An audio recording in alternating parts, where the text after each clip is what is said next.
अपने और तमाम अति पिछड़ी जातियों को जोड़ने का वक्त है। अगली बार ये मंच लगाना तो मेरे जैसे जितने भी अहिर कुर्मी कोयली जाति के लोग हैं, हम सब नीचे बैठेंगे और अति पिछड़े समुदाय के किसी व्यक्ति को मंच पर बिठाओ, हम उनके जैसे आगे बढ़ना। ओबीसी समाज के लोग अपना इतिहास नहीं जानते, इसलिए सबसे ज्यादा इस देश में अन्याय अगर किसी के साथ हो रहा है तो ओबीसी के साथ हो रहा है। मुसलमान दाढ़ी और टोपी देखकर मारा जा रहा है, उसकी इबादत घर के सामने जाकर गंदी गंदी गालियां और नारे लगाए जा रहे हैं, ये तो इस देश में दिख रहा है। मगर वो अन्याय अत्याचार से ज्यादा मैं कह रहा हूं, इस देश के ओबीसी के साथ उनकी पीढ़ियां बर्बाद करने का अन्याय हो रहा है। मगर इस देश के ओबीसी को पता ही नहीं कि आपकी आने वाली पीढ़ियां शिक्षा रोजगार से वंचित एक मजदूर की तरह पैदा होंगी, क्योंकि हम और आप सो रहे हैं और मंडल आंदोलन को बचाने का कोई काम नहीं कर रहे। मंडल पर कमंडल हावी होकर आज दिल्ली में बैठा हुआ है। ये एक लाइन का पैगाम है मेरा। कृष्ण को अपना मानते हो, एक आंदोलन अंदर अंदर ये चलाओ, पूरे देश में दुनिया में जितना कृष्ण का मंदिर है उसका पुजारी कौन होना चाहिए? दान पेटी पर किसका कब्जा होना चाहिए? अरे भाई, कृष्ण किसके नेता माने जाते हैं, किसके भगवान है? जोर से बोलिए यादव जी लोगों। अरे जब आपका भगवान है तो उस मंदिर का पुजारी आपको होना चाहिए कि नहीं? दिल्ली से चमड़ा भेजा संदेश, बार बनावे कर्पूरी और भैंस चरावे राम नरेश। ये अपमान किसने किया है आपका? किसी दलित ने किया क्या? किसी मुसलमान ने किया क्या? ये आपका किसी आदिवासी? अरे पहचानो तो कि आपको गाली किसने दी, और उससे आगे बढ़ो। लालू यादव सामंतवाद और मनुवाद के गढ़ में जब किसान और मजदूर का बेटा जो घर पे भैंस चराया करता था, अपनी मेहनत के दम पर समाजवादी आंदोलन, कर्पूरी ठाकुर और जगदेव बाबू की विरासत का आंदोलन, और हम लोगों को लगता है कि हम ओबीसी हैं, दलित की लड़ाई में हम खड़े नहीं हुए, मुसलमान की लड़ाई में हम खड़े नहीं हुए, किसान की लड़ाई में हम खड़े नहीं हुए, महिला की लड़ाई में खड़े नहीं हुए, तो ओबीसी की लड़ाई में आपके साथ कौन खड़ा होगा? और ओबीसी के खेती, किसानी और पशुपालन से जुड़े लोग प्रकृति पूजक रहे। केवल अपमान मुलायम और लालू का नहीं हुआ। अरे भाई, ओबीसी समाज के लोगों, जब ओबीसी के लिए मंडल लागू करने का आंदोलन चल रहा था तो दलित समाज के मसीहा मनोहर कांशीराम 600 रैलियां करके मंडल कमीशन लागू करो वरना कुर्सी खाली करो का नारा दे रहे हैं। हमारे और आप में तो एकता बनी थी, ये लड़वा के कौन चला गया? हर साल सैकड़ों आईएएस संकल्प हॉस्टल से निकलते हैं जो आरएसएस के लोग होते हैं, और जब वो आईएएस बन जाते हैं तो आईएएस बनने के बाद काम सारा आरएसएस का करते हैं। हम और आप कितने लोगों को आईएएस बनाने के लिए उनकी किताब, कॉपी, कलम और कोचिंग का खर्चा उठा रहे हैं। कांवड़ ढोकर जब आए, घर लौट कर बैठे, जल वर चढ़ा ले, खाली हो जाए, कपड़ा बदल ले, तब बड़े प्यार से मिठाई खिलाते उससे पूछिएगा, बेटा कांवड़ ढो लिए, अब पढ़ने किस स्कूल में जाओगे, नौकरी कौन सी जगह करने जाओगे? एक सवाल का जवाब दे दो, फिर अगली साल कांवड़ लेके चले जाओ। इसलिए बाबा साहब भी इस बारे में अलग राय रखते हैं, कभी गंभीरता से पढ़िएगा। कृष्ण और शिव को लेकर के हम मानते हैं, उसको भी माखन चोर के नाम पर चोर बना दिया। अब बताइए आपका अपमान कहां से शुरू हुआ? बीपी मंडल साहब अगर आज होते तो लेटरल एंट्री का विरोध कर रहे होते, बीपी मंडल साहब आज होते तो नई शिक्षा नीति का विरोध कर रहे होते, बीपी मंडल साहब आज होते तो सांप्रदायिकता की आपके सामने ऐसे सीना तान कर खड़े हो जाते, बीपी मंडल साहब आज होते तो किसानों मजदूरों के साथ खड़े हो जाते, बीपी मंडल साहब होते तो 52% आबादी को 52% आरक्षण, किसान मजदूर नौजवान को उसका हक देने की बात करते। इसलिए ओबीसी समाज के लोगों, सजग रहना। लालू यादव का भाषण था, उससे शब्द लेकर कह रहा हूं, भूखे रहना, प्यासे रहना, लेकिन अपना पेट काट कर अपने बेटा बेटी को शिक्षा जरूर दिलाना, क्योंकि शिक्षा नहीं मिलेगा तो आपका बच्चा मखड़ जाल को समझ नहीं पाएगा। और जब आप ताकतवर होंगे तो सिलेंडर 200 रुपया कम हुआ है, कुछ दिन बाद सिलेंडर फ्री बिकेगा, 5 किलो अनाज 10 किलो अनाज हो जाएगा। फिर भी आपसे एक बात लेके जा रहा हूँ, फ्री सिलेंडर, फ्री अनाज और फ्री रुपए पर वोट मत देना। संविधान बदलने वालों को दिल्ली की सरकार से हटा देना, वरना आपके बच्चे फ्री में गुलामी करेंगे उनकी, और पूरा मंडल का आंदोलन, समाजवादी आंदोलन नेस्तनाबूद हो जाएगा। प्रोफेसर लक्ष्मण यादव जी आ रहे हैं, उनका जोरदार स्वागत किया जाए। कटिहार की धरती पर बहुजन समाज की ओर से, श्री कृष्ण आस्था मंच की ओर से, ओबीसी रेलवे एसोसिएशन की ओर से उनका जोरदार स्वागत, तालियों के साथ, तालियों की गड़गड़ाहट के साथ उनका जोरदार स्वागत होना चाहिए। कटिहार की धरती पर प्रोफेसर लक्ष्मण यादव जी प्रधान चुने हैं, उनका गर्म जोशी के साथ स्वागत होना चाहिए। पहले धीरे धीरे हल्की हल्की तालियों से, आप सब लोग पहले धीरे धीरे हल्की हल्की तालियों से और उसके बाद खूब गर्म जोशियों के साथ तालियों से उनका स्वागत किया जाए। प्रोफेसर लक्ष्मण बाबू जिंदाबाद, प्रोफेसर लक्ष्मण बाबू जिंदाबाद। श्री कृष्ण आस्था मंच और रेलवे ओबीसी एम्प्लॉयज एसोसिएशन की ओर से माननीय प्रोफेसर लक्ष्मण यादव दिल्ली यूनिवर्सिटी का हार्दिक अभिनंदन और स्वागत है। इसी कड़ी में मैं अपने मेहमान प्रोफेसर लक्ष्मण यादव जी को श्री संजय कुमार जी जो अध्यक्ष है रेलवे ओबीसी एम्प्लॉयज एसोसिएशन के, उनसे अनुरोध करता हूं कि बुके देकर उनका सम्मान किया जाए, उनको सम्मानित किया जाए। श्री संजय कुमार जी, श्री संजय कुमार जी और उनके लेखक के लिए प्रदान करें और उनका जोरदार तालियों से स्वागत करें। धरती पर हम लोग यूट्यूब में बहुत देखते हैं, उनके मेंबर हैं, उनसे सादर अनुरोध करता हूं कि माननीय श्री शंभू कुमार सिंह जी को बुके देकर सम्मानित करें और जो हमारे सदस्य हैं उनका जोरदार इस्तेमाल करें तालियों के साथ, उनके तालियों के साथ उनका इस्तेमाल करें। बीच में रुकावट के लिए खेद है, टेंट वाले जहां कहीं भी हो आप शीघ्र ही मंच के पास जाएं। टेंट वाले आपकी बहुत अत्यंत कर सकता है। शुरू किया जाए कार्यक्रम। तालियों के गड़गड़ाहट के साथ प्रोफेसर लक्ष्मण यादव जी का स्वागत कीजिए और इनका जोश भरिए। स्टेज पर जितने भी हैं कृपया नीचे चले जाएं। अब प्रोफेसर लक्ष्मण यादव को बहुत बहुत धन्यवाद। कुमारी अंजू, प्रियंका, सीता सिंह, संगीता सिंह प्रोफेसर लक्ष्मण यादव को सम्मानित करेंगे जल्दी में। और मंच से नीचे आ जाए जो भी जब आपके काम में यहाँ पर है वो नीचे चले ना लगा।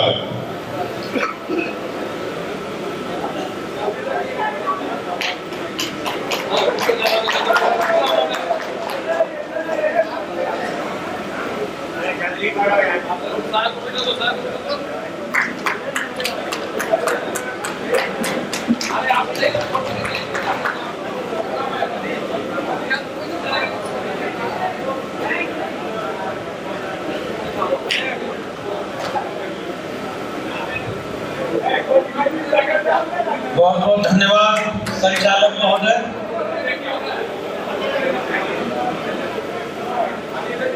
महामना बीपी मंडल जयंती समारोह कटिहार के इस आयोजन में श्री कृष्ण आस्था मंच और ओबीसी एम्प्लॉयज एसोसिएशन कटिहार के आयोजकों का बहुत धन्यवाद कि उन्होंने महामना बीपी मंडल जयंती समारोह में हमें आमंत्रित किया और आप सबसे मिलने का मौका मिला। इसके लिए आयोजन समिति के सभी लोगों का हम आभार व्यक्त करते हैं। मंच पर बैठे हुए सभी सम्मानित अतिथिगण और मंच के सामने बैठे हुए विशेष सम्मानित आप सभी लोगों को मेरा क्रांतिकारी जय भीम, जय मंडल, जय संविधान है, इंकलाब जिंदाबाद है। आज बीपी मंडल साहब की जयंती के इस समारोह में शामिल होने के लिए पहली बार मैं कटिहार आया हूं। सीमांचल का ये इलाका सामाजिक न्याय के आंदोलनों की, समाजवादी आंदोलनों की सरजमी बिहार, तथागत बुद्ध की धरती, त्रिवेणी संघ की धरती, कर्पूरी ठाकुर, बाबू जगदेव प्रसाद के संघर्षों की और समाजवादी आंदोलनों के अगुआ बिंदेश्वरी प्रसाद मंडल यानी बीपी मंडल साहब की इस सरजमी पर जब भी आने का मौका मिलता है तो पहला तो ये महसूस होता है कि एक विराट वृक्ष जिसकी अनगिनत शाखाओं के किसी कोने में हिलते डुलते हम जैसे एक पत्ते उस विराट वृक्ष की जड़ों से मिलते हुए महसूस होते हैं। बिहार में आकर के हमें अपनी जड़ों से मिलते हुए ताकत महसूस होती है। इसलिए आयोजन कमेटी का आप सबको धन्यवाद। और ये जड़ें एक वैचारिक वृक्ष की हैं।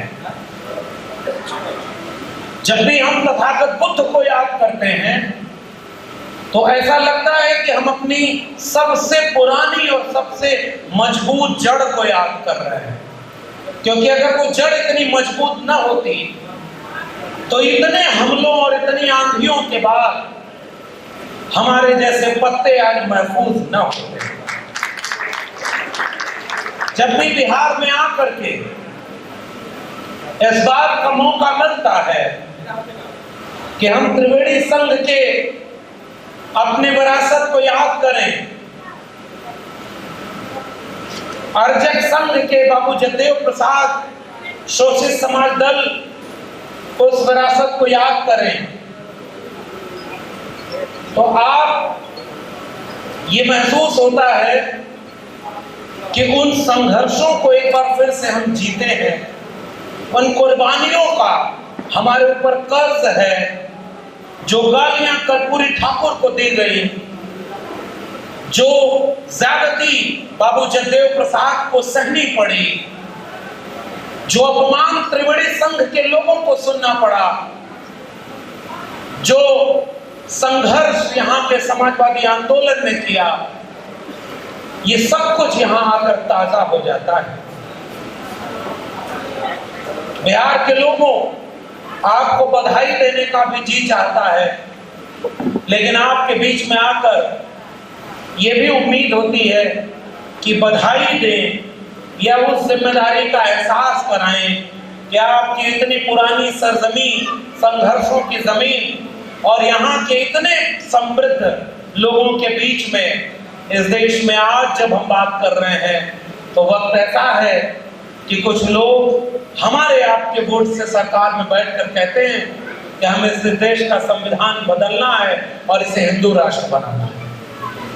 ये तय कर पाना मेरे लिए मुश्किल है कि अपने पुरखों की बलिदान और कुर्बानियों को याद करते हुए नाज करें या हमारे आपके जैसे लोगों के इतनी बड़ी तादाद में होते हुए संविधान के अपमान पर शर्म करें या धिक्कार करें।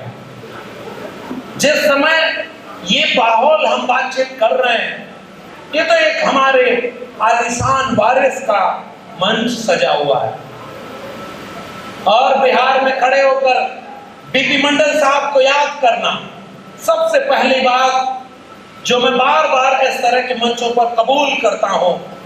मेरा कबूलनामा एक बार फिर से यही है, हमारे पुरखे सैकड़ों हजारों साल से गाय भैंस चराते, खेती किसानी करते, कहीं खो गए, गुम हो गए।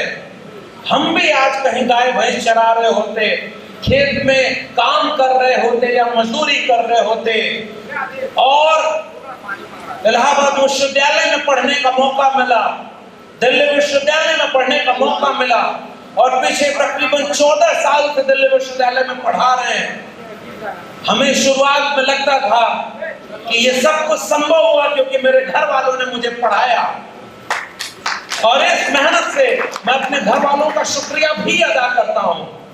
मगर पढ़ने और डिग्री के बाद जब अपनी विरासत, अपनी जड़ों को जुड़ा और उससे महसूस किया, तो ये कबूल करता हूं कि मेरे घर वाले जैसे जाने कितने घर वाले ये हसरत पालते हुए मर गए कि उनके बेटा बेटी किसी बेहतर स्कूल में पढ़ाई करके कुछ बेहतर कर सके। मगर हम यहाँ खड़े हैं क्योंकि इस देश में भारत का संविधान और मंडल कमीशन लागू है।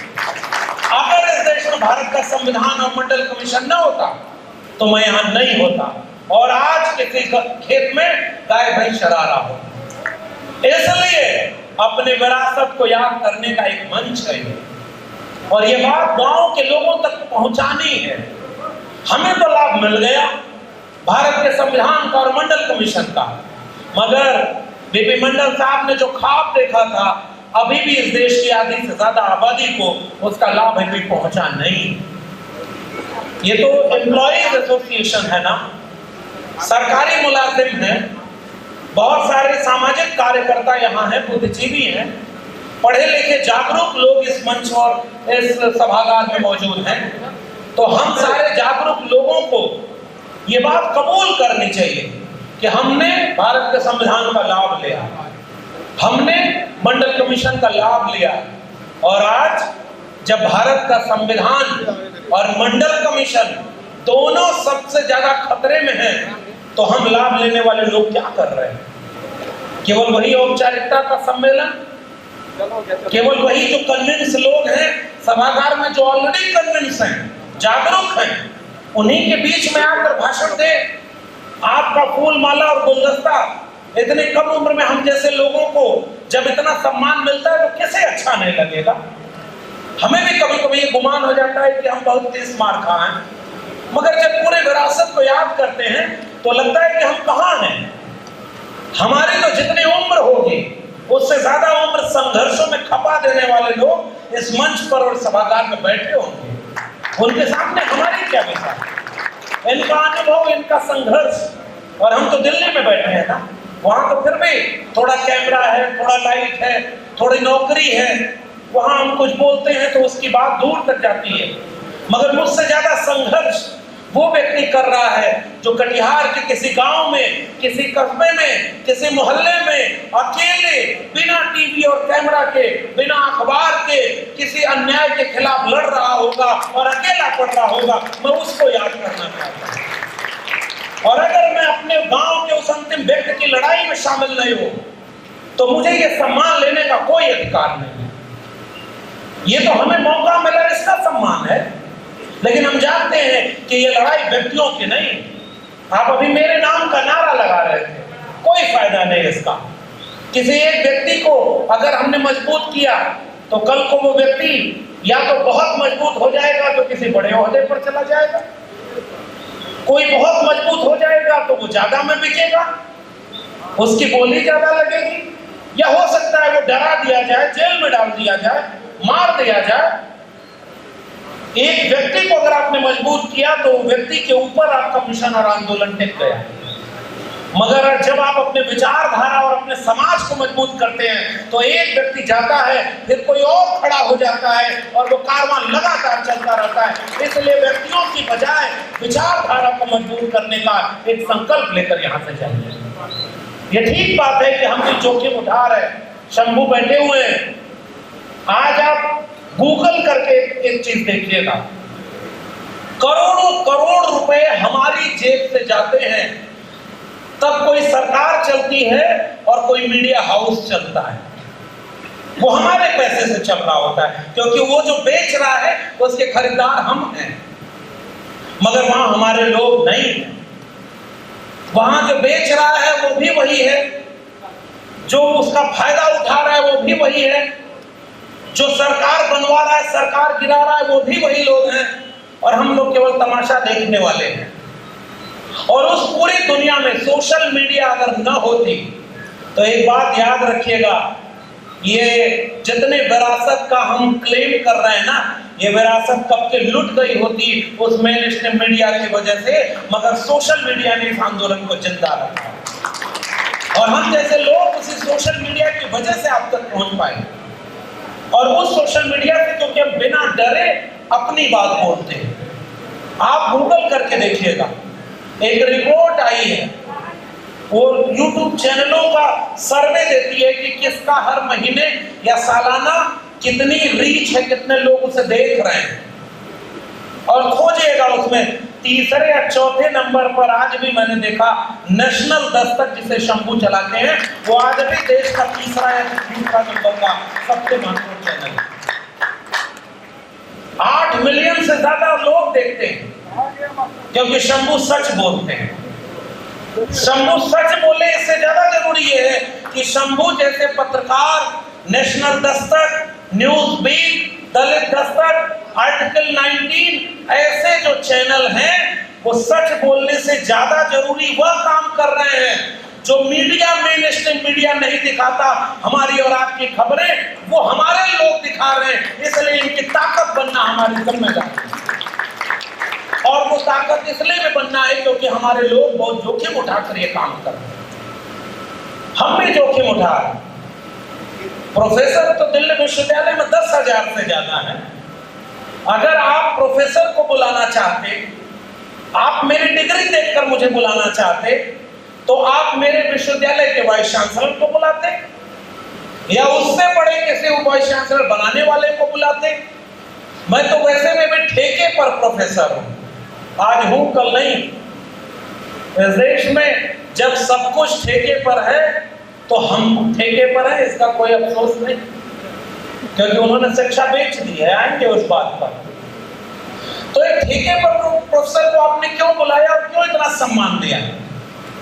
क्योंकि आपने डिग्री और ओहदा देख करके सम्मान नहीं दिया। वरना दिल्ली विश्वविद्यालय में तो 10,000 प्रोफेसर हैं, बहुत सारे आप 10 का भी नाम नहीं जानते होंगे। इसका मतलब यह है कि हमें जो ये सम्मान मिल रहा है वो केवल डिग्रियों के दम पर नहीं है, इस विचारधारा के दम पर है जिसके नाते हमारा और आपका रिश्ता बन गया है। इसलिए हम आपके बीच में खड़े हैं। और इस विचारधारा की हिम्मत है कि ठेके पर होने के बाद भी हमें डर नहीं लगता, क्योंकि वो निडरता हम आपसे लेकर जाते हैं और ऐसे मंचों से लेकर जाते हैं। वो हमारी नौकरी छीन लेंगे, हमें पता है। वो हमें कभी परमानेंट नहीं होने देंगे, हमें पता है। वो हमारा करियर खराब कर देंगे। कई कमेटियां उन्होंने मेरे ऊपर बिठा रखी हैं, वक्त आएगा तो उसका भी सार्वजनिक खुलासा करूंगा। वो बहुत सारा नुकसान मेरा कर रहे हैं, मुझे पता है। मैं चाहता तो एक प्रोफेसर होने के नाते आज के वक्त अपने लाइब्रेरी में बैठकर एक लेख लिखने या किताब पढ़ने में मेरा वक्त जाना चाहिए। और मैंने ये 10 साल ये काम किया प्रोफेसरी में आने के बाद, क्योंकि हमारा पहला काम कलम और किताब का था। मगर जब मैंने ये देखा कि प्रोफेसर तो बहुत सारे लोग बन गए, कलम और किताब तो बहुत सारे लोगों के हाथ में है, मगर जो बात कोई प्रोफेसर नहीं बोल रहा है, वो बात अगर हम नहीं बोलेंगे तो आने वाले वक्त में लोग हमसे सवाल पूछेंगे कि तुम्हारे सामने ये विश्वविद्यालय बर्बाद किए जा रहे थे, तुम क्या कर रहे थे। अगर मैं कहूंगा कि मैं लाइब्रेरी में किताब पढ़ रहा था तो मेरे लोग मुझे उसका दोषी कहेंगे, क्योंकि मैंने उस आने वाले खतरे से अपने लोगों को जागरूक नहीं किया। इसलिए मैंने ये हिम्मत जुटाई कि इस बात को गांव-गांव तक पहुंचाना जरूरी है। और इसलिए आपके बीच में आते हैं, कोई भाषण देने नहीं कि अगली बार कटिहार से हमें कोई चुनाव लड़ना है, कोई इसलिए नहीं कि आप हमें सम्मानित करेंगे। आयोजन समिति के लोगों ने आने जाने का, रहने का प्रबंध कर दिया, यही बहुत है। लेकिन इतनी मुश्किल उठाकर आपके बीच में किस बात के लिए आते हैं? कोई हमारा व्यक्तिगत लाभ नहीं है, एक कर्ज है हमारे ऊपर, हमारे पुरखों का। जब भी ऐसे मंच पर आते हैं तो ऐसा लगता है कि उसमें से एक पाई कर्ज की चुका रहे हैं, इसलिए हिम्मत करके आप लोगों के बीच में खड़े हो। वो कर्ज है बाबू जगदेव प्रसाद का, जिन्होंने नारा दिया, और मैं खुश हूं ओबीसी समाज के बहुतायत लोग यहाँ पर बैठे हुए हैं, क्योंकि मुझे सबसे ज्यादा सम्मान ओबीसी समाज के लोगों, इस बात को समझिएगा, हमें पहला और सबसे ज्यादा सम्मान देने वाले लोग इस देश के दलित समाज के लोग थे। अंबेडकर के मानने वाले लोगों ने सबसे ज्यादा हमें सम्मान और हमें मंच दिया। हमने उनके बीच में जाकर जब ये महसूस किया और वहां एक कबूलनामा किया, और ओबीसी समाज के लोगों, आपके बीच में पहली मेरी बात है, इस देश के ओबीसी को ये बात समझने में बहुत वक्त लग गया कि डॉक्टर अंबेडकर जो उन्होंने ब्राह्मणों ने ये बना दिया कि डॉक्टर अंबेडकर केवल दलितों के नेता थे। हमने किताबें पढ़ी, हमने समाज को पढ़ा, पहला सच जाना कि डॉक्टर अंबेडकर जितना दलितों के थे उससे ज्यादा इस देश की महिलाओं के थे, मजदूरों के थे, किसानों के थे और ओबीसी के नेता थे। इसलिए डॉक्टर अंबेडकर को हम अपना नायक मानते हैं। ये तो बंटवारा कर दिया था कि अंबेडकर को कौन याद करेगा, दलित याद करेंगे। अंबेडकर पर कार्यक्रम कौन करेगा, दलित करेंगे। क्योंकि आजादी के बाद तो इस देश में अंबेडकर को मिटा देने का काम हुआ कि अंबेडकर की किताबें नहीं थी, अंबेडकर का कुछ भी नहीं था। बिहार के लोगों, सामाजिक न्याय के समाजवादी आंदोलन की जमीन पर अपना इतिहास याद कर रहा हूं। 1990 के बाद, भारत की आजादी के 40-45 साल बाद पहली बार अंबेडकर की किताबों का समग्र प्रकाशन 80 के बाद शुरू हुआ। 1990 में आकर के जब संयुक्त मोर्चा की सरकार बनी, जब बीपी सिंह, विश्वनाथ प्रताप सिंह प्रधानमंत्री बने और इस देश में समाजवादी आंदोलन और अंबेडकरवादी आंदोलन मजबूत हुआ। एक तरफ कर्पूरी ठाकुर की विरासत के लोग, समाजवादी आंदोलन के लोग दिल्ली में मजबूत हुए, एक तरफ मान्यवर कांशीराम मजबूत हुए, तो भारत रत्न देने का काम पहली बार 1990 में संयुक्त मोर्चा की सरकार, बीपी सिंह की सरकार ने किया। ऐसा क्यों हुआ? बहुत सारे लोगों ने तो खुद को भारत रत्न दे दिया। डॉक्टर अंबेडकर को तो आजादी के 40 साल लग गए इस देश को कबूल करने में कि भारत रत्न देना चाहिए, लेकिन डॉक्टर अंबेडकर जैसे लोग किसी भारत रत्न पुरस्कार के पहले ही विश्व रत्न बन चुके थे। यह बात बहुत देर में इस देश के लोगों को समझ में आया।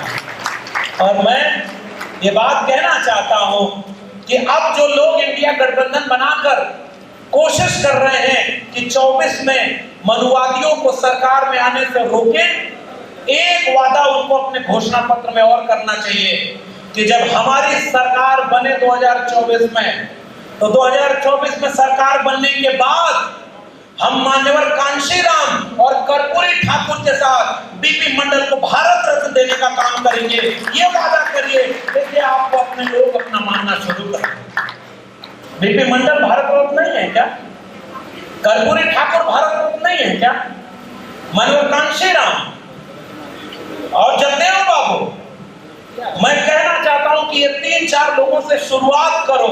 फिर तो मैं ओबीसी समाज के लोगों, अपनी विरासत को जब याद करता हूं तो मुझे सबसे शुरुआत में एक जुलाहा याद आता है, हमारा संत, हमारा फकीर याद आता है कि तुम कद बाभन हम कद सोद और हम कद लोहू तुम कद दूध। ये बात कहने वाला काकर पाथर जोड़ के मस्जिद लई चुनाए, ताचड़ मुल्ला बाप दे क्या बहरा हुआ खुदाए। पाथर पूजे हर मिले तो मैं पूजूं पहाड़, और घर की चाकी कोई न पूजे जाका पीसा खाए। अरे इन दोन राह न पाई, हिंदुन की हिंदुआई देखी तुर्कन की तुर्काई। हमारा पुरखा कबीर कहता है, मुझको कहाँ ढूंढे रे बंदे, मैं तो तेरे पास में। ना मैं मंदिर, ना मैं मस्जिद, ना काबे कैलाश में, ना मैं जप में, ना मैं तप में, ना मैं व्रत उपवास में। खोजी हो तो तुरते मिल हो पल भर की तलाश में। कहे कबीर सुनो भाई साधो, सब श्वासों की श्वास में। मैं अपने सबसे पहले वारिस को याद करना चाहता हूँ और वो हमारे विरासत का नाम है। कितना शानदार सवाल पूछा था उन्होंने कि तुम कद बापन हम कद सूद और हम कद लोहू तुम कद दूध। क्या हमारी नसों में लोहा बहता है और तुम्हारी नसों में दूध बहता है? तुम कैसे ब्राह्मण हुए? एक बूंद ते सब उत्पन्ना, कौन बाभन कौन सूदा। इतना बड़ा क्रांति का पैगाम देने वाला हमारा पुरखा कबीर खड़ा होकर के ललकार करके तमाम जातिवादी और पाखंडियों को एक बात कहता है कि कबीर कलयुग कठिन है, साधन चीन है कोई, और कामी क्रोधी मस्खरा तिनका आदर हो। बिहार वालों, एक बात कबीरदास पहले ही कह गए थे, एक समय आएगा जब इसमें कामी क्रोधी और पाखंडी बाबा बन के आपके बीच में आएंगे और कहेंगे कि हम तुम्हारा पर्चा बनाते हैं कि तुम बहुत मेहनत करते हो लेकिन कामयाबी नहीं मिलती। आप हाथ जोड़ के बैठे हुए, जी बाबा बिल्कुल ठीक कह रहे हैं। फिर वो कहेगा कि घर में कोई ना कोई बीमार रहता है, इलाज करते हो ठीक नहीं होता। आप करें एकदम बाबा, यही सबसे बड़ा संकट है। कोई नौजवान गया तो उससे कहा जितना पढ़ाई करते हो नौकरी नहीं मिलती, वो रोने लगा, अरे बाबा। तुरंत वो जगह बढ़ाया, बिना डिग्री का एक अयोग्य व्यक्ति बाबा बन करके वहां बैठा है। कहा कि जाओ दक्षिण से जो है उधर कृपा रुकी हुई थी, अब पूरब मुंह करके सोने लगना, जाओ तुम्हारा कल्याण होगा। आप जेब में जितना ले गए थे बाबा को चढ़ाकर पाखंड और अंधविश्वास को लेकर घर लौटाते हैं। कबीर ने क्या लिखा? माला तो कर में फिरे, जीव फिरे मुख माए, और मनवा तो 34 फिरे, यह तो सिमरन नाय, मन ना रंगाए रंगाए जोगी कपड़ा। ये सबसे बड़ा पैगाम तो हमारे पुरखे दे गए कि गढ़िया बढ़ाए, मथवा मुड़ाए जो कि होए न लबरा, और गीता छोड़ पाखंड बाचे लगे, और दाढ़ी बढ़ाए जो कि होए न बकरा, और मन ना रंगाए रंगाए जोगी कपड़ा। ऐसे ऐसे जोगी और पाखंडी। कोई बाबा बन के प्रवचन देते हुए कह रहा है कि भारत का संविधान बदलना है, इसे हिंदू राष्ट्र बनाना है, तो कोई बाबा गोरखपुर से निकलकर मुख्यमंत्री बन जा रहा है। लेकिन ईमानदारी का वो अध्यात्म कहाँ गया? जैसा कबीर चाहते थे कि और जो रविदास चाहते थे, ऐसा चाहूं राज में जहां मिले सबन को अन्न, छोट बड़ो सब सम बसे, रविदास रहे प्रसन्न। और कबीर ने हमारे पुरखे ने लिखा कि कबीरा खड़ा बाजार में लिए लो काठी हाथ, जो घर जा रहे हो अपना चलो हमारे साथ। वो कबीर याद आता है। आज हमारे लोग मंडल कमीशन और संविधान से नौकरी पा गए तो अपना घर भरने लगे, और घर भर के क्या हुआ? एक दिन जैसे ही बोलना शुरू किए, ईडी सीबीआई का छापा पड़ गया, जीवन भर जितना लूटे थे वो सब जेल में चले गए। आपने समाज के लिए तो कुछ किया ही नहीं, तो समाज आपके लिए क्यों खड़ा होगा? ये तो सबसे बड़ा सवाल है आपके सामने। कबीर ने कहा कि इतना दीजिए जहां मैं कुटुंब समाए, मैं भी भूखा ना रहूं, साध न भूखा जाए। यानी जो ईमानदारी और मेहनत का पैगाम था कबीर का, वो उन्होंने पैगाम दिया। और ओबीसी समाज के लोगों ने कभी कबीर को अपना माना क्या? इसलिए वो पैगाम रविदास को आपने अपना माना क्या? अब आपकी विरासत का 5 मिनट में आपको एक पैगाम, एक सिलसिला बताना चाहता हूं। उस विरासत में कबीर से जो कारवां आगे बढ़ा, कबीर दास उन्होंने बहुत बुलंदी की बात कही थी कि जिनको कछु न चाहिए सोई शहंशाह। वो शहंशाह जो कबीर का है, उस पैगाम को रविदास ने ये कहा कि मुंह को कहां ढूंढे रे बंदे वाला पैगाम जब अन्न पर आया तो क्या कहा उन्होंने लिखा कि छोट बड़ो सब संबत है, रविदास रहे प्रसन्न। क्यों इस बात को कहा? क्योंकि छोटे बड़े लोग थे, और उस विरासत को जब उन्होंने आगे बढ़ाया तो हमारे इसी विरासत में एक नायक पैदा हुआ। मैं केवल ओबीसी समाज के लोगों को संबोधित करना चाहता हूँ इस बात के साथ, क्योंकि दलित समाज ने अपने को सांस्कृतिक और सामाजिक रूप से जागरूक किया है।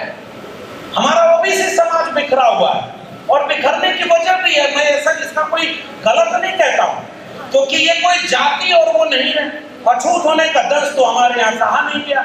मंडल लागू हुआ तो कुछ लोग जो ओबीसी में आजकल हैं, नाम नहीं लूंगा, इशारे में आप समझ जाएंगे। जब मंडल कमीशन बन रहा था, उसकी सुनवाई चल रही थी, कार्रवाई चल रही थी, तो बीपी मंडल साहब के सामने कुछ ओबीसी लोग गए। उन्होंने कहा कि ओबीसी में आपने लिखा है अन्य पिछड़ा वर्ग, और पिछड़ा कौन कौन सी जाति है ये आप आ रहे हो कहने। तो उन्होंने कहा कि इस पूरे इलाके में सबसे ज्यादा पैसा किसके पास? हमारे।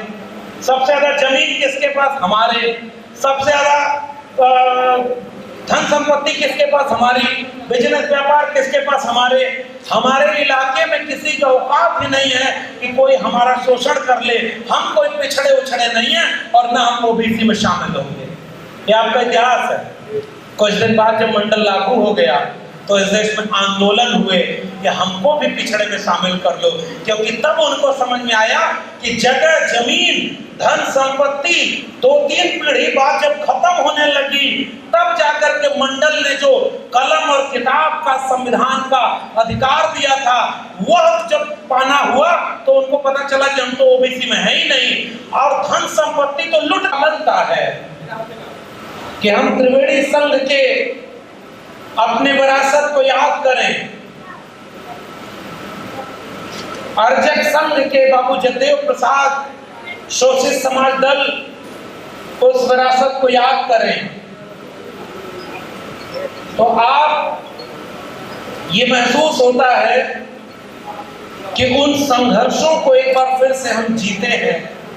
उन कुर्बानियों का हमारे ऊपर कर्ज है जो गालियां कर्पूरी ठाकुर को दी गई, जो ज्यादती बाबू जगदेव प्रसाद को सहनी पड़ी, जो अपमान त्रिवेणी संघ के लोगों को सुनना पड़ा, जो संघर्ष यहाँ पे समाजवादी आंदोलन ने किया, ये सब कुछ यहाँ आकर ताजा हो जाता है। बिहार के लोगों आपको बधाई देने का भी जी चाहता है, लेकिन आपके बीच में आकर ये भी उम्मीद होती है कि बधाई दें या उस जिम्मेदारी का एहसास कराएं कि आपकी इतनी पुरानी सरजमीन, संघर्षों की जमीन और यहाँ के इतने समृद्ध लोगों के बीच में इस देश में आज जब हम बात कर रहे हैं तो वक्त ऐसा है कि कुछ लोग हमारे आपके वोट से सरकार में बैठकर कहते हैं कि हमें इस देश का संविधान बदलना है और इसे हिंदू राष्ट्र बनाना है। ये तय कर पाना मेरे लिए मुश्किल है कि अपने पुरखों की बलिदान और कुर्बानियों को याद करते हुए नाज करें या हमारे आपके जैसे लोगों के इतनी बड़ी तादाद में होते हुए संविधान के अपमान पर शर्म करें या धिक्कार करें। जिस समय ये माहौल हम बातचीत कर रहे हैं, ये तो एक हमारे आलिशान वारिस का मंच सजा हुआ है और बिहार में खड़े होकर बीपी मंडल साहब को याद करना सबसे पहली बात जो मैं बार बार इस तरह के मंचों पर कबूल करता हूं। मेरा कबूलनामा एक बार फिर से यही है, हमारे पुरखे सैकड़ों हजारों साल से गाय भैंस चराते, खेती किसानी करते, कहीं खो गए, गुम हो गए। हम भी आज कहीं गाय भैंस चरा रहे होते, खेत में काम कर रहे होते या मजदूरी कर रहे होते और इलाहाबाद विश्वविद्यालय में पढ़ने का मौका मिला, दिल्ली विश्वविद्यालय में पढ़ने का मौका मिला और पीछे तकरीबन 14 साल से दिल्ली विश्वविद्यालय में पढ़ा रहे हैं। हमें शुरुआत में लगता था कि ये सब कुछ संभव हुआ क्योंकि मेरे घर वालों ने मुझे पढ़ाया और इस मेहनत से मैं अपने घर वालों का शुक्रिया भी अदा करता हूं। मगर पढ़ने और डिग्री के बाद जब अपने विरासत, अपने जड़ों को जुड़ा और उससे महसूस किया तो ये कबूल करता हूं कि मेरे घर वाले जैसे जाने कितने घर वाले ये हसरत पालते हुए मर गए कि उनके बेटा बेटी किसी बेहतर स्कूल में पढ़ाई करके कुछ बेहतर कर सके। मगर हम यहाँ खड़े हैं क्योंकि इस देश में भारत का संविधान और मंडल कमीशन लागू है। अगर इस देश में भारत का संविधान और मंडल कमीशन न होता तो मैं यहाँ नहीं होता और आज किसी खेत में गाय भैंस चरा रहा हो। इसलिए अपने विरासत को याद करने का एक मंच है और ये बात गांव के लोगों तक पहुंचानी है। हमें तो लाभ मिल गया भारत के संविधान का और मंडल कमीशन का, मगर बीपी मंडल साहब ने जो ख्वाब देखा था अभी भी इस देश की आधी से ज्यादा आबादी को उसका लाभ अभी पहुंचा नहीं। ये तो एम्प्लॉइज एसोसिएशन है ना, सरकारी मुलाजिम है, बहुत सारे सामाजिक कार्यकर्ता यहाँ हैं, बुद्धिजीवी हैं, पढ़े लिखे जागरूक लोग इस मंच और इस सभागार में मौजूद हैं।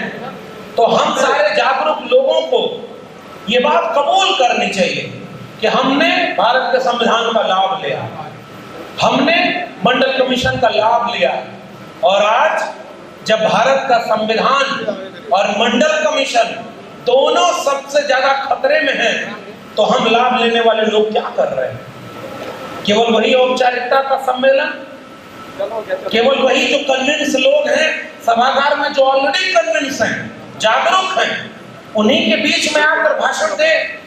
आपका फूल माला और गुलदस्ता इतने कम उम्र में हम जैसे लोगों को जब इतना सम्मान मिलता है तो कैसे अच्छा नहीं लगेगा? हमें भी कभी कभी ये गुमान हो जाता है कि हम बहुत तेज मार खा हैं, मगर जब पूरे विरासत को याद करते हैं तो लगता है कि हम कहाँ हैं।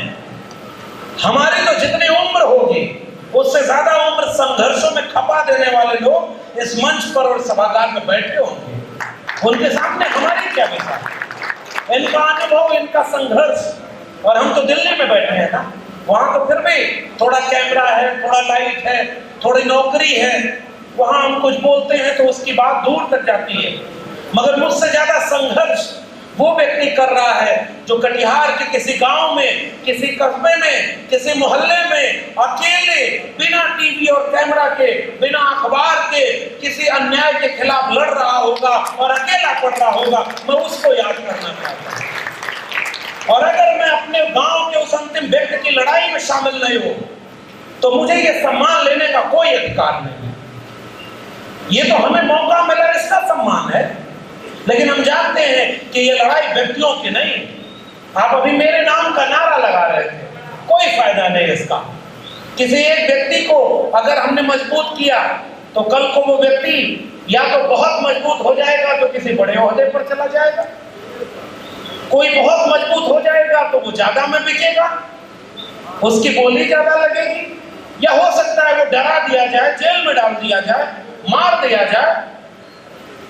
एक व्यक्ति को अगर आपने मजबूत किया तो व्यक्ति के ऊपर आपका मिशन और आंदोलन टिक गया। मगर जब आप अपने विचारधारा और अपने समाज को मजबूत करते हैं तो एक व्यक्ति जाता है, फिर कोई और खड़ा हो जाता है और वो कारवां लगातार चलता रहता है। इसलिए व्यक्तियों की बजाय विचारधारा को मजबूत करने का एक संकल्प लेकर यहाँ से जाइए। ये ठीक बात है कि हम भी जोखिम उठा रहे हैं। शंभू बैठे हुए हैं, आज आप गूगल करके एक चीज देखिएगा, करोड़ों करोड़ रुपए हमारी जेब से जाते हैं तब कोई सरकार चलती है और कोई मीडिया हाउस चलता है। वो हमारे पैसे से चल रहा होता है क्योंकि वो जो बेच रहा है उसके खरीदार हम हैं। मगर वहां हमारे लोग नहीं हैं। वहां जो बेच रहा है वो भी वही है, जो उसका फायदा उठा रहा है वो भी वही है, जो सरकार बनवा रहा है, सरकार गिरा रहा है, वो भी वही लोग हैं। और हम लोग केवल तमाशा देखने वाले हैं। और उस पूरी दुनिया में सोशल मीडिया अगर न होती तो एक बात याद रखिएगा, ये जितने विरासत का हम क्लेम कर रहे हैं ना, ये विरासत कब के लुट गई होती उस मेन स्ट्रीम मीडिया की वजह से। मगर सोशल मीडिया ने इस आंदोलन को जिंदा रखा और हम जैसे लोग उसी सोशल मीडिया की वजह से आप तक पहुंच पाए। और उस सोशल मीडिया से क्योंकि हम बिना डरे अपनी बात बोलते हैं। आप गूगल करके देखिएगा, एक रिपोर्ट आई है, वो YouTube चैनलों का सर्वे देती है कि किसका हर महीने या सालाना कितनी रीच है, कितने लोग उसे देख रहे हैं। और खोजिएगा उसमें तीसरे या चौथे नंबर पर आज भी मैंने देखा नेशनल दस्तक जिसे शंभू चलाते हैं, वो आज भी देश का तीसरा या दूसरा नंबर का सबसे महत्वपूर्ण चैनल है। 8 मिलियन से ज्यादा लोग देखते हैं क्योंकि शंभू सच बोलते हैं। शंभू सच बोले इससे ज्यादा जरूरी ये है कि शंभू जैसे पत्रकार, नेशनल दस्तक, न्यूज बीट, दलित दस्तक, आर्टिकल 19 ऐसे जो चैनल हैं वो सच बोलने से ज्यादा जरूरी वह काम कर रहे हैं जो मीडिया, मेन स्ट्रीम मीडिया नहीं दिखाता। हमारी और आपकी खबरें वो हमारे लोग दिखा रहे हैं, इसलिए इनकी ताकत बनना हमारी जिम्मेदारी है। और वो ताकत इसलिए भी बनना है क्योंकि हमारे लोग बहुत जोखिम उठाकर ये काम कर रहे हैं। हम भी जोखिम उठा रहे हैं। प्रोफेसर तो दिल्ली विश्वविद्यालय में 10,000 से ज्यादा है। अगर आप प्रोफेसर को बुलाना चाहते, आप मेरी डिग्री देखकर मुझे बुलाना चाहते, तो आप मेरे विश्वविद्यालय के वाइस चांसलर को बुलाते या उससे बड़े किसी वाइस चांसलर बनाने वाले को बुलाते। मैं तो वैसे में भी ठेके पर प्रोफेसर हूं, आज हूं कल नहीं। इस देश में जब सब कुछ ठेके पर है तो हम ठेके पर हैं, इसका कोई अफसोस नहीं, क्योंकि उन्होंने शिक्षा बेच दी है। आएंगे उस बात पर। तो एक ठेके पर प्रोफेसर को आपने क्यों बुलाया और क्यों इतना सम्मान दिया? क्योंकि आपने डिग्री और ओहदा देख करके सम्मान नहीं दिया। वरना दिल्ली विश्वविद्यालय में तो 10,000 प्रोफेसर हैं, बहुत सारे आप 10 का भी नाम नहीं जानते होंगे। इसका मतलब यह है कि हमें जो ये सम्मान मिल रहा है वो केवल डिग्रियों के दम पर नहीं है, इस विचारधारा के दम पर है जिसके नाते हमारा और आपका रिश्ता बन गया है, इसलिए हम आपके बीच में खड़े हैं। और इस विचारधारा की हिम्मत है कि ठेके पर होने के बाद भी हमें डर नहीं लगता, क्योंकि वो निडरता हम आपसे लेकर जाते हैं और ऐसे मंचों से लेकर जाते हैं। वो हमारी नौकरी छीन लेंगे, हमें पता है। वो हमें कभी परमानेंट नहीं होने देंगे, हमें पता है। वो हमारा करियर खराब कर देंगे। कई कमेटियां उन्होंने मेरे ऊपर बिठा रखी हैं, वक्त आएगा तो उसका भी सार्वजनिक खुलासा करूंगा। वो बहुत सारा नुकसान मेरा कर रहे हैं, मुझे पता है। मैं चाहता तो एक प्रोफेसर होने के नाते आज के वक्त अपने लाइब्रेरी में बैठकर एक लेख लिखने या किताब पढ़ने में मेरा वक्त जाना चाहिए। और मैंने ये 10 साल ये काम किया प्रोफेसरी में आने के बाद, क्योंकि हमारा पहला काम कलम और किताब का था। मगर जब मैंने ये देखा कि प्रोफेसर तो बहुत सारे लोग बन गए, कलम और किताब तो बहुत सारे लोगों के हाथ में है, मगर जो बात कोई प्रोफेसर नहीं बोल रहा है, वो बात अगर हम नहीं बोलेंगे तो आने वाले वक्त में लोग हमसे सवाल पूछेंगे कि तुम्हारे सामने ये विश्वविद्यालय बर्बाद किए जा रहे थे, तुम क्या कर रहे थे। अगर मैं कहूंगा कि मैं लाइब्रेरी में किताब पढ़ रहा था तो मेरे लोग मुझे उसका दोषी कहेंगे, क्योंकि मैंने उस आने वाले खतरे से अपने लोगों को जागरूक नहीं किया। इसलिए मैंने ये हिम्मत जुटाई कि इस बात को गांव-गांव तक पहुंचाना जरूरी है। और इसलिए आपके बीच में आते हैं, कोई भाषण देने नहीं कि अगली बार कटिहार से हमें कोई चुनाव लड़ना है, कोई इसलिए नहीं कि आप हमें सम्मानित करेंगे। आयोजन समिति के लोगों ने आने जाने का, रहने का प्रबंध कर दिया, यही बहुत है। लेकिन इतनी मुश्किल उठाकर आपके बीच में किस बात के लिए आते हैं? कोई हमारा व्यक्तिगत लाभ नहीं है, एक कर्ज है हमारे ऊपर, हमारे पुरखों का। जब भी ऐसे मंच पर आते हैं तो ऐसा लगता है कि उसमें से एक पाई कर्ज की चुका रहे हैं, इसलिए हिम्मत करके आप लोगों के बीच में खड़े हैं। वो कर्ज है बाबू जगदेव प्रसाद का, जिन्होंने नारा दिया, और मैं खुश हूं ओबीसी समाज के बहुतायत लोग यहां पर बैठे हुए हैं, क्योंकि मुझे सबसे ज्यादा सम्मान ओबीसी समाज के लोगों, इस बात को समझिएगा, हमें पहला और सबसे ज्यादा सम्मान देने वाले लोग इस देश के दलित समाज के लोग थे। अंबेडकर के मानने वाले लोगों ने सबसे ज्यादा हमें सम्मान और हमें मंच दिया। हमने उनके बीच में जाकर जब ये महसूस किया और वहां एक कबूलनामा किया, और ओबीसी समाज के लोगों, आपके बीच में पहली मेरी बात है, इस देश के ओबीसी को ये बात समझने में बहुत वक्त लग गया कि डॉक्टर अंबेडकर, जो उन्होंने, ब्राह्मणों ने ये बना दिया कि डॉक्टर अंबेडकर केवल दलितों के नेता थे। हमने किताबें पढ़ी, हमने समाज को पढ़ा, पहला सच जाना कि डॉक्टर अंबेडकर जितना दलितों के थे उससे ज्यादा इस देश की महिलाओं के थे, मजदूरों के थे, किसानों के थे और ओबीसी के नेता थे। इसलिए डॉक्टर अंबेडकर को हम अपना नायक मानते हैं। ये तो बंटवारा कर दिया था कि अंबेडकर को कौन याद करेगा? दलित याद करेंगे। अंबेडकर पर कार्यक्रम कौन करेगा? दलित करेंगे। क्योंकि आजादी के बाद तो इस देश में अंबेडकर को मिटा देने का काम हुआ कि अंबेडकर की किताबें नहीं थी, अंबेडकर का कुछ भी नहीं था। बिहार के लोगों, सामाजिक न्याय के समाजवादी आंदोलन की जमीन पर अपना इतिहास याद कर रहा हूं। 1990 के बाद, भारत की आजादी के 40-45 साल बाद पहली बार अंबेडकर की किताबों का समग्र प्रकाशन 80 के बाद शुरू हुआ। 1990 में आकर के जब संयुक्त मोर्चा की सरकार बनी, जब बीपी सिंह, विश्वनाथ प्रताप सिंह प्रधानमंत्री बने और इस देश में समाजवादी आंदोलन और अंबेडकरवादी आंदोलन मजबूत हुआ। एक तरफ कर्पूरी ठाकुर की विरासत के लोग, समाजवादी आंदोलन के लोग दिल्ली में मजबूत हुए, एक तरफ मान्यवर कांशीराम मजबूत हुए, तो भारत रत्न देने का काम पहली बार 1990 में संयुक्त मोर्चा की सरकार, बीपी सिंह की सरकार ने किया। ऐसा क्यों हुआ? बहुत सारे लोगों ने तो खुद को भारत रत्न दे दिया।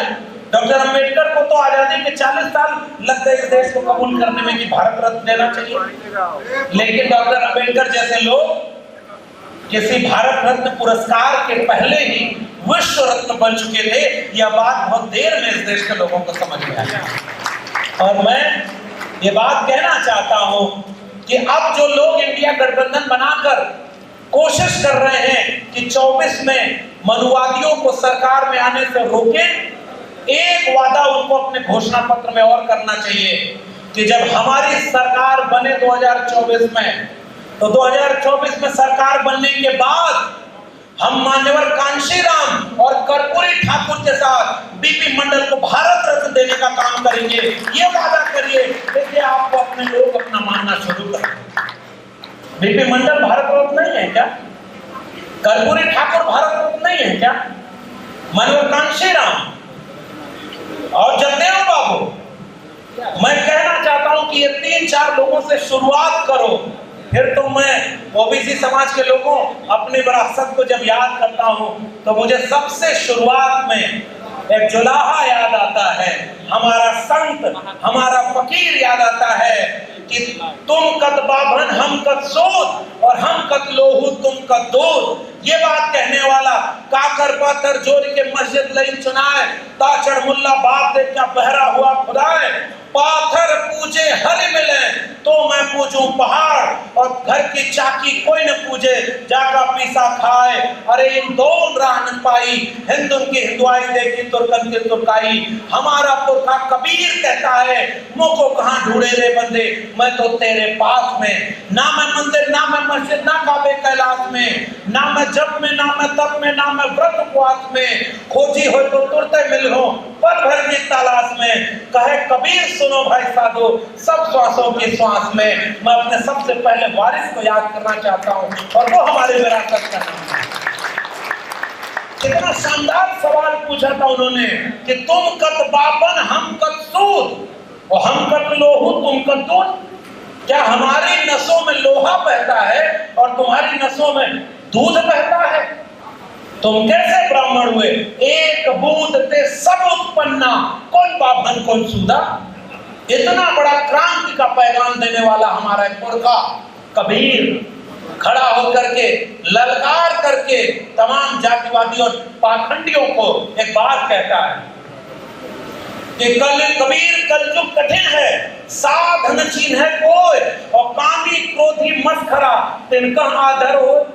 बिहार वालों, एक बात कबीरदास पहले ही कह गए थे, एक समय आएगा जब इसमें कामी क्रोधी और पाखंडी बाबा बन के आपके बीच में आएंगे और कहेंगे कि हम तुम्हारा पर्चा बनाते हैं कि तुम बहुत मेहनत करते हो लेकिन कामयाबी नहीं मिलती। आप हाथ जोड़ के बैठे हुए, जी बाबा बिल्कुल ठीक कह रहे हैं। फिर वो कहेगा कि घर में कोई ना कोई बीमार रहता है, इलाज करते हो ठीक नहीं होता। आप कह रहे एकदम बाबा, यही सबसे बड़ा संकट है।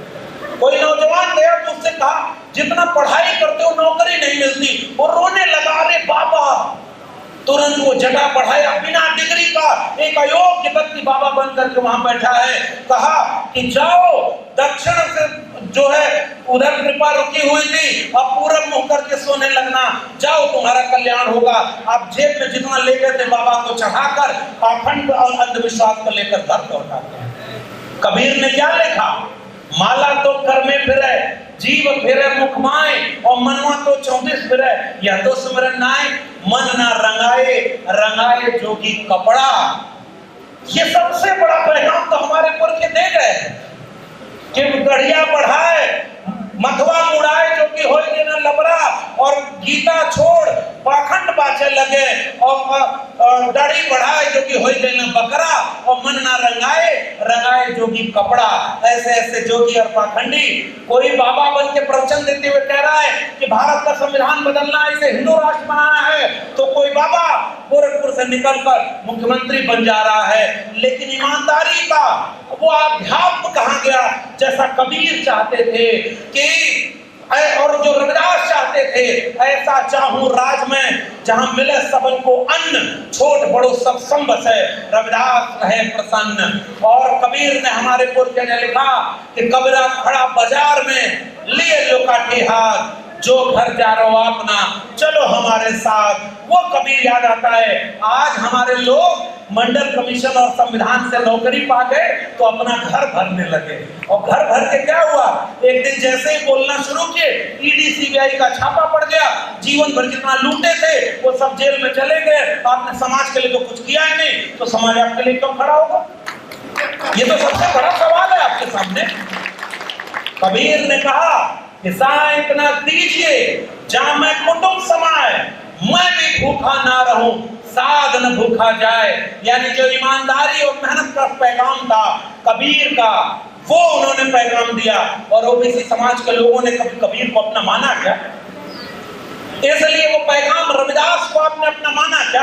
अब आपकी विरासत का 5 मिनट में आपको एक पैगाम, एक सिलसिला बताना चाहता हूं। उस विरासत में कबीर से जो कारवां आगे बढ़ा, कबीर दास उन्होंने बहुत बुलंदी की बात कही थी कि जिनको कछु न चाहिए सोई शहंशाह। वो शहंशाह जो कबीर का है, उस पैगाम को रविदास ने ये कहा कि मुंह को कहां ढूंढे रे बंदे वाला पैगाम जब अन्न पर आया तो क्या कहा उन्होंने?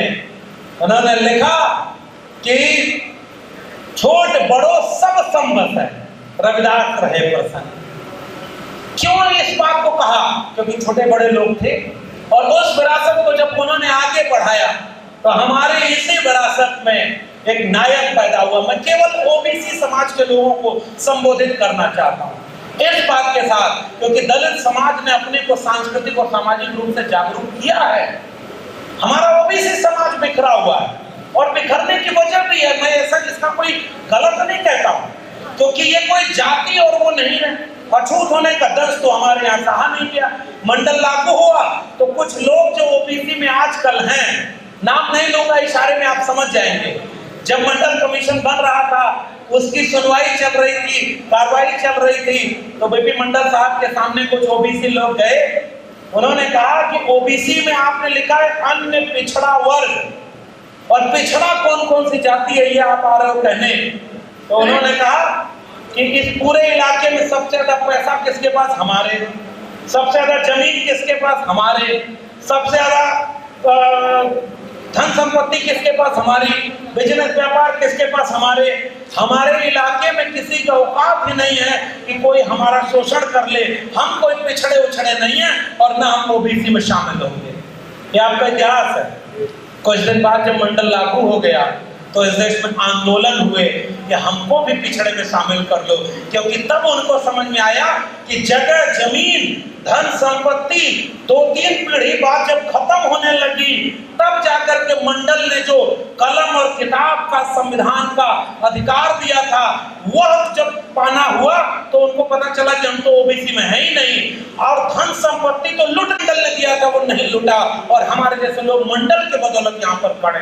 तब उन्होंने कहा कि हमें भी ओबीसी में शामिल कर दो।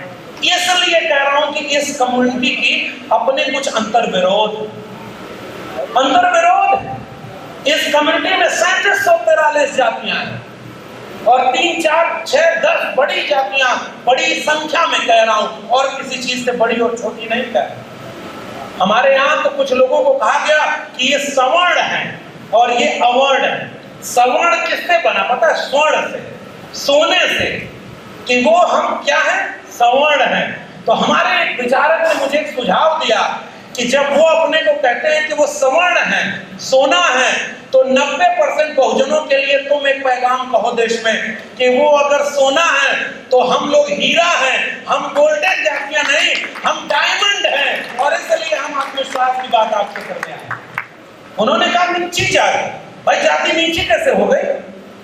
ये छोटी जात, नीची जात, और गालियां बनाई ओबीसी समाज के लोगों। हमारे पूर्वांचल में गाली जाती है बड़ जात बतियौला से और छोट जात लतियौला से। भोजपुरी में एक गाली किसने बनाई? किसी दलित और मुसलमान ने बनाई क्या? इसका मतलब जो बड़ा था उसने हमारे लोगों को गालियां दी।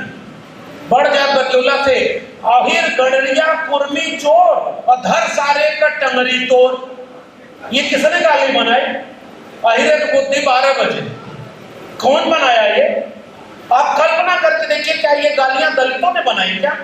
आदिवासियों ने बनाई क्या? मुसलमानों ने बनाई क्या? ये गाली के नाम पर, अपमान जातियों के नाम पर किसने किया? वही जो अपने को श्रेष्ठ कहते थे। इसलिए मंडल में आने वाली 3743 जातियां अपने यहाँ कई कल्चर में अलग हैं, इसलिए वो एक नहीं हो पाती। एक विचार देके जा रहा हूं, क्योंकि और तो यहाँ कोई बात होगी नहीं। मैं इस सभागार में देख रहा हूं इस सभागार में मौजूद लोगों की औसत उम्र अगर निकालेंगे तो 50 से ऊपर जाएगी। इसीलिए इस देश में अभी ओबीसी की कोई क्रांति नहीं हो पा रही। नौजवान कहाँ है? अभी एक नौजवान आके हमसे बोल रहा था कि इस सभागार में देखिए नौजवान कहाँ है। तब हमने उससे कहा और मन ही मन ये सोचा कि चलो बुजुर्गों ने जितना संघर्ष करके यहाँ तक कारवां पहुंचाया, शंभू जी और हमारे जैसे लोग थोड़े बहुत आ रहे हैं, 5 साल 10 साल और अगर मेहनत कर दिए तो इस देश में सबसे ज्यादा ओबीसी समाज के नौजवान सड़क पर उतरेंगे। लेकिन उसके लिए मेहनत करनी जरूरी है, क्योंकि ओबीसी के ऊपर सबसे ज्यादा हमला हो रहा है कि तुम चलो कांवड़ ढोने, समझ रहे हैं ना, जल चढ़ाने चलो, भूत भगाओ, भूत भगवान का पूरा भगवान बना दिया। अभी कुछ दिन पहले एक मेरे मन में सवाल आया कि लहसुन प्याज क्यों नहीं खाना चाहिए। किसी ने एक सवाल पूछा तो एक बाबा बना हुआ व्यक्ति, बाबा बाबा नहीं था वो, प्रवचनकारी, तो उसने एक कथा सुनाई कि ये कुत्ते से पता नहीं कैसे कैसे लहसुन और प्याज बना है। दूसरे बाबा से जब पूछा गया कि लहसुन प्याज क्यों नहीं खाना चाहिए तो उसने कोई दूसरी अपवित्र सी कथा सुनाई। तीसरे बाबा से पूछा गया कि लहसुन प्याज क्यों नहीं खाना चाहिए तो उसने तीसरी कथा सुनाई। मेरे मन में आया कि जो अपने को दुनिया का सबसे ताकतवर धर्म वाले बताते हैं, आज तक कोई एक कारण नहीं ढूंढ पाए कि लहसुन प्याज क्यों नहीं खानी चाहिए, और आज वो कहते हैं कि हमारा हिंदू राष्ट्र बनेगा। मैं कहता हूं तुम्हारी कहानी ही गलत है, तुम्हारी कहानी के दम पर कोई राष्ट्र बनने वाला नहीं। इसलिए चलो पहले एक हिंदू गांव बनाकर दिखा दो, एक हिंदू गांव बनाओ। आप किस बात का राष्ट्र निर्माण का बात कर रहे हैं? इसलिए ओबीसी समाज के सामने जो कुछ खतरे हैं मैं उसे आपको सजग करने आया, और भाषण देने का कोई मतलब नहीं। मुझसे ज्यादा बीपी मंडल के बारे में आप जानते होंगे, आप उनके इतिहास को जानते होंगे। मैंने लेकिन एक कहानी पढ़ी तो मेरी आंख खुल गई। विंदेश्वरी प्रसाद मंडल जमींदार घराने के थे भाई, कोई गरीब कमजोर घर के नहीं, और उन लोगों के समाजवादी आंदोलन के बड़े नेता थे, ताकतवर थे। बीपी मंडल साहब के सामने किसी के, हमें तो नहीं लगता कि कोई जीवन में उनका अपमान किया होगा, किसी का औकात उनके इलाके में उससे ज्यादा तो नहीं रही होगी। लेकिन एक बात सोचिए, अपमान कैसे हुआ? वो अपमान ऐसे हुआ कि जब वो मुख्यमंत्री बने और पटना में विधानसभा में खड़े होकर विवेकानंद झा नाम के एक विधानसभा सदस्य ने एक बार सवाल उठाया, गंगा में परिवहन होता था, तेल रिस गया, आग लग गई, और वहां खड़ा होकर एक झा विधानसभा का सदस्य बोला कि अगर एक शूद्र पटना में मुख्यमंत्री की कुर्सी पर बैठ गया तो ये इतना बड़ा अनर्थ है कि गंगा में आग नहीं लगेगी तो और क्या होगा। बीपी मंडल साहब खड़े हुए ओबीसी समाज के लोगों, इस कहानी को घर घर पहुंचाना, जिसको गुमान है कि वो ओबीसी नहीं है, वो छत्री है, वो ये ताकत रखता है, उसको पहुंचाना। विंदेश्वरी प्रसाद मंडल के लिए कहा गया कि जब शूद्र मुख्यमंत्री बन गया तो गंगा में आग लगी। बीपी मंडल साहब खड़े हुए और कहे कि देखो ये जो गंगा में आग लगी है ये तो तेल रिसने से लगी है, लेकिन हमारे यहाँ होने से तुम्हारी छाती में जो आग लगी है इसे मुझे और लगाना है ताकि मेरे लोगों को हक अधिकार का मौका मिल पाए। इसलिए मैं कह रहा हूँ ओबीसी समाज के लोग अपना इतिहास नहीं जानते, इसलिए सबसे ज्यादा इस देश में अन्याय अगर किसी के साथ हो रहा है तो ओबीसी के साथ हो रहा है। मुसलमान दाढ़ी और टोपी देखकर मारा जा रहा है, उसकी इबादत घर के सामने जाकर गंदी गंदी गालियां और नारे लगाए जा रहे हैं, ये तो इस देश में दिख रहा है। मगर वो अन्याय अत्याचार से ज्यादा मैं कह रहा हूं, इस देश के ओबीसी के साथ उनकी पीढ़ियां बर्बाद करने का अन्याय हो रहा है।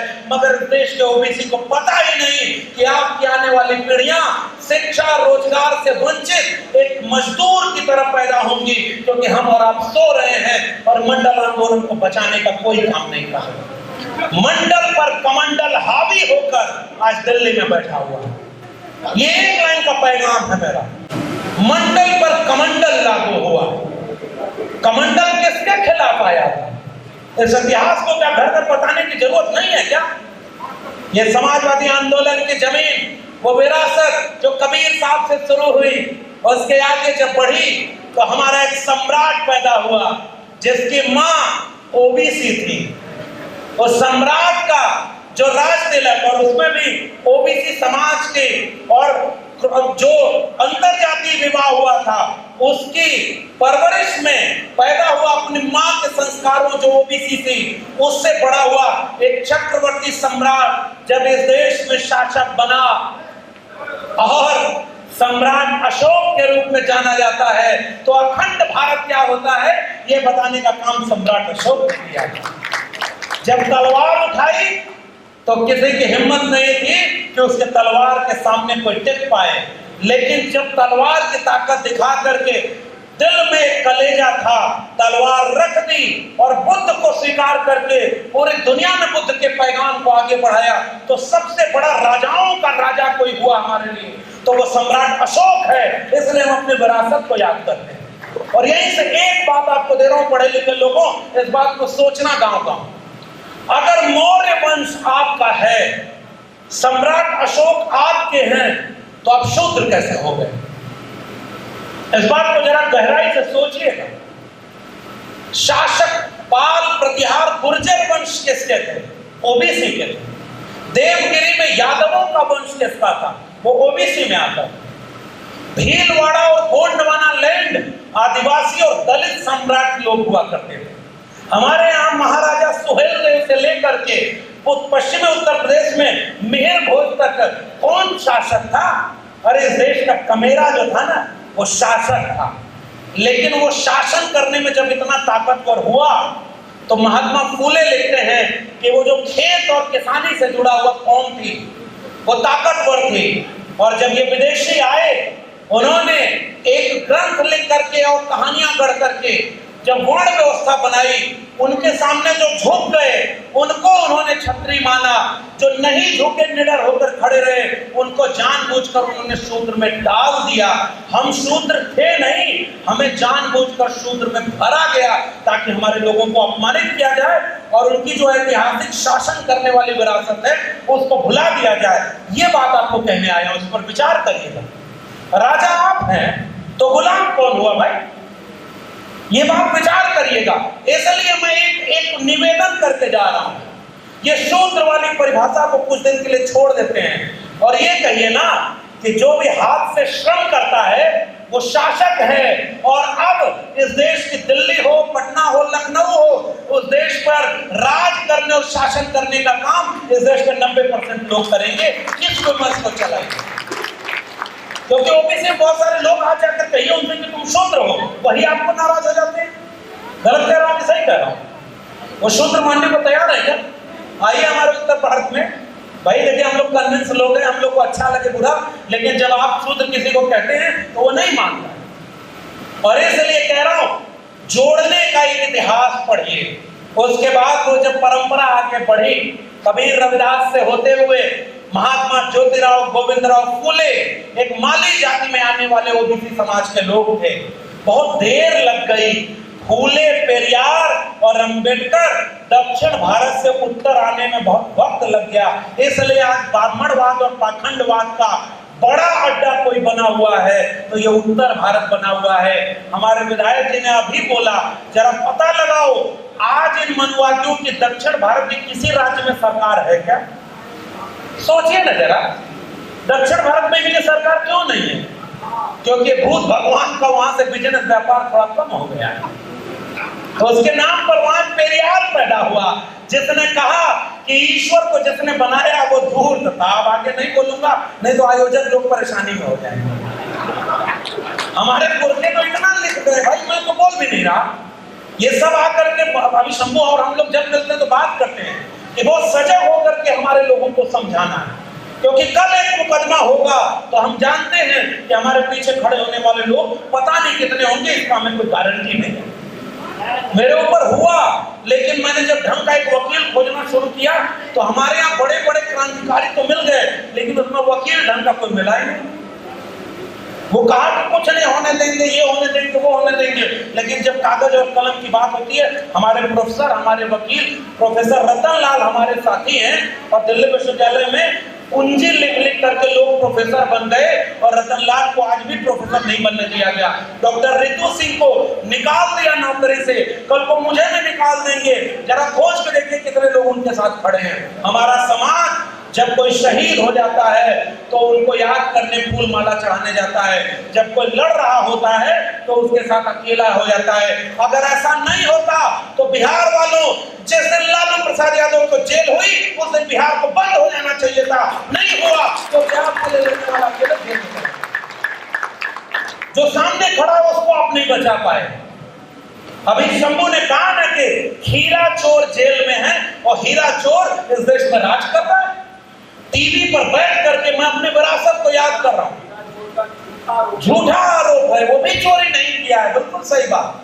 चोरी तो उसके पहले उन लोगों के वारिस ने किया था जो मुख्यमंत्री थे। लालू यादव को अपने से कहे कि इसकी जांच होनी चाहिए, जो जांच करने के लिए कहा उसी को चोर बना दिया। और इस बात को समझने के लिए, उस विरासत को समझिए कि अपमान नया नहीं है भाई। मैं कृष्ण पर ज्यादा नहीं बोलूंगा, लेकिन एक दो बात जरूर कह रहा हूं। आपके आयोजक में कृष्ण लगे हुए हैं। आप जिसको भगवान मानते हो उसको भी माखन चोर के नाम पर चोर बना दिया। अब बताइए आपका अपमान कहां से शुरू हुआ? बस एक इशारा करके जा रहा हूं। ये बताइए, कोई कितना भी बड़ा ताकतवर व्यक्ति हो, कोई कितना भी अच्छा मित्र हो, वो नंगे पैर दौड़ करके अपने मित्र को बुला कर लाएगा और उसका पैर धुलेगा और पैर धो के पी जाएगा। आज कोई कितना भी बड़ा मित्र हो ऐसा कर सकता है क्या? आपके कृष्ण को पैर धुला के पिलवा दिया, इससे बड़ा अपमान क्या हुआ? ये बहुत गंभीर बात आपने कहने जा रहा हूं। आप उनकी बनाई हुई कहानियां पढ़ते हैं, उनके नाम पर वो, इसलिए बाबा साहब भी इस बारे में अलग राय रखते हैं। कभी गंभीरता से पढ़िएगा। कृष्ण और शिव को लेकर के इस देश में नया विमर्श करने की जरूरत है। और उसलिए कृष्ण को अगर मुझे मानना होगा तो मैं कहूंगा कि कृष्ण एक कल्चरल और पॉलिटिकल लीडर था और वो इस देश के लोगों को एक पैगाम दे रहा था कि हम भी श्रमिक और मेहनतकश और शासक लोग हैं। और उन्होंने एक किताब लिखी है, डीडी कौशाम्बी ने, वो इतिहासकार थे। उन्होंने लिखा कि कृष्ण ने एक चालाकी चली थी। जब बाढ़ आ जाती थी यमुना के किनारे, लोगों के घर डूब जाते थे, उनके पशु पक्षी डूब जाते थे, वो बचा नहीं पाते थे। तो कृष्ण एक पॉलिटिकल लीडर था। उसने कहा कि ये बगल में पहाड़ है, चलो ऊपर वहां पर अपना खाना पीना लेकर के और वहां चलो, अपनी जान बचाओ, अपने पशु पक्षियों को बचाओ। वो एक लॉजिकल ब्रेन वाला लीडर था। उसके लिए उन्होंने कहानी बना दी कि पूरा पहाड़ उंगली पर उठा लिया। ये मैं नहीं कह रहा हूं, एक नई बात आपको बता दिया रहा हूं, उस पर विचार करिएगा। जो सोशल पॉलिटिकल लीडर हैं, अगर उन्हें मिटा नहीं पाए तो तथागत बुद्ध को कहा कि विष्णु के अवतार हैं, और मिटाना चाहे तो उसे अम्बेडकर बना दिया कि उनकी कोई किताब ही नहीं छपती। याद रखिएगा इस बात को। अपने इतिहास के सच्चे अध्याय को पढ़िए, सही इतिहास पढ़िए। झूठा इतिहास पढ़ने पर हम ओबीसी को अगर ये कहने जाएंगे कि तुम नास्तिक बन जाओ, ओबीसी नास्तिक आज की तारीख में नहीं बनेगा। मैं कुछ व्यवहारिक सवाल आपसे कर रहा हूं। आप उससे कह दीजिए कि कांवड़ ढोने जा रहे हो, मत जाओ, चोरी चोरी जाएगा। मैं आपको एक सलाह दे रहा हूं, कांवड़ ढोकर जब आए, घर लौट कर बैठे, जल वल चढ़ा ले, खाली हो जाए, कपड़ा बदल ले, तब बड़े प्यार से मिठाई खिला के उससे पूछिएगा, बेटा कांवड़ ढो लिए, अब पढ़ने किस स्कूल में जाओगे, नौकरी कौन सी जगह करने जाओगे? एक सवाल का जवाब दे दो, फिर अगली साल कांवड़ लेके चले जाना। हमने समझाने के तरीके में अपमान करना सीख लिया है। बहुत गंभीर बात कह रहा हूं। हम अगर किसी को अपमानित करेंगे तो वो चोरी चोरी जाएगा। क्यों पता है? क्योंकि उसे शिक्षा तो मिली नहीं, जागरूक तो हुआ नहीं, और अंधविश्वास का पाखंड बचपन से भरा जाता है। तो अब जो शिक्षित नहीं है, जागरूक नहीं है, यहाँ बड़े बड़े लोग शिक्षित हो गए। पे बैक टू सोसाइटी माननीय कांशीराम ने किया है। कितना पे बैक टू सोसाइटी होता है बताइए? कितना इंस्टीट्यूशन, एक आरएसएस बना है। आरएसएस एक कई काम करता है, आपको तो पता ही नहीं। इस देश में 52% ओबीसी है, पता नहीं क्या करता है, मैं भी पूछता हूँ। आप एक बात बताइए, आरएसएस का एक संस्थान है जिसका नाम है संकल्प। संकल्प हॉस्टल चलता है। देश के हर जिले में संकल्प हॉस्टल बना होगा। आरएसएस में पढ़ने वाला जो दीक्षित होता है उसको उस हॉस्टल में रहने, खाने, पीने, पढ़ने और मुफ्त में आईएएस बनने की ट्रेनिंग दी जाती है।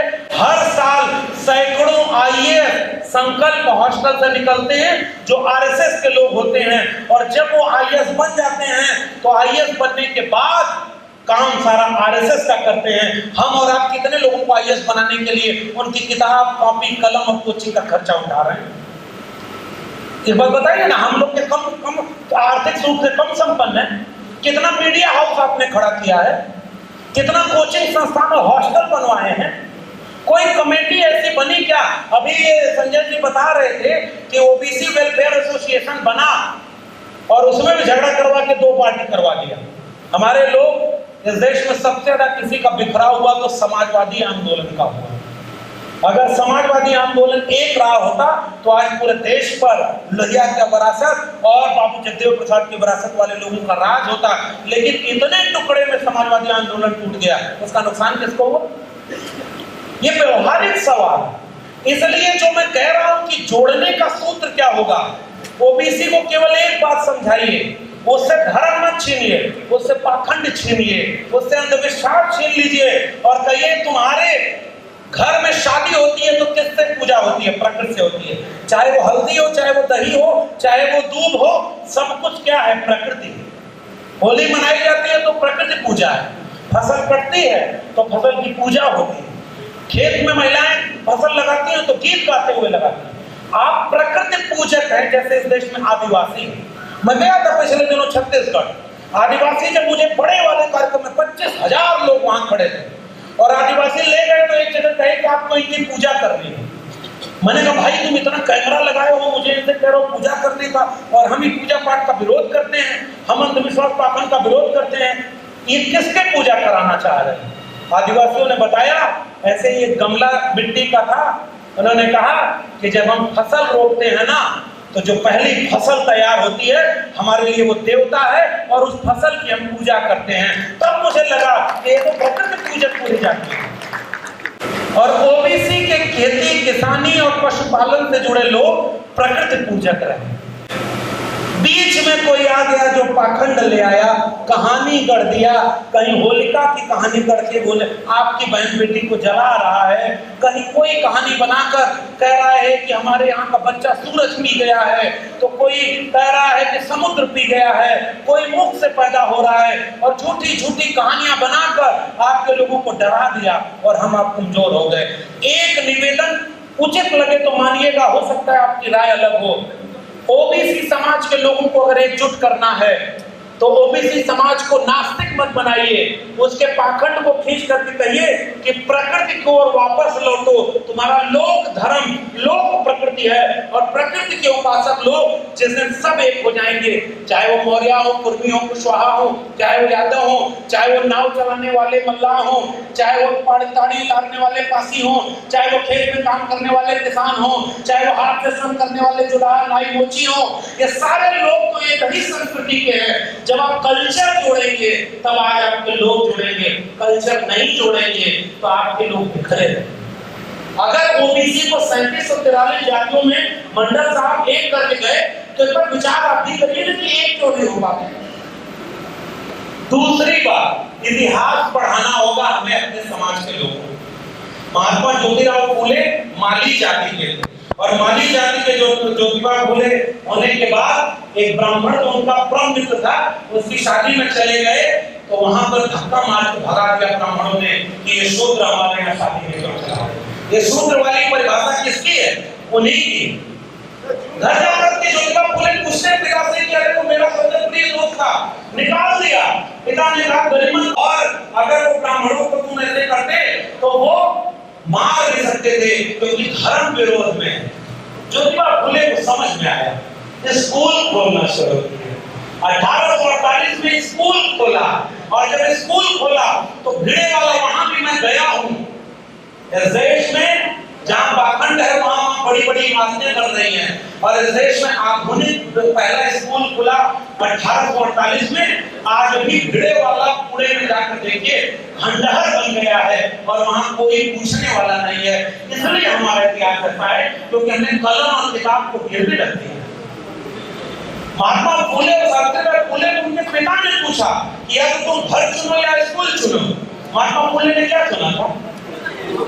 महात्मा फूले ने अगर अपना घर चुना होता तो एक अच्छे बेटा होते, अगर अपनी पत्नी को लेकर घर में रहते तो अच्छे पति होते। मगर महात्मा फूले ने घर छोड़ दिया और स्कूल चुना, इसलिए पूरे देश के लिए आज सबसे बड़ा अगर क्रांति ज्योति कोई है तो महात्मा फूले हैं और वो ओबीसी हैं और ओबीसी घरों के लोगों को ये बताया नहीं। ज्योतिबा फूले को इधर ले आने का काम किसने किया? महात्मा फूले।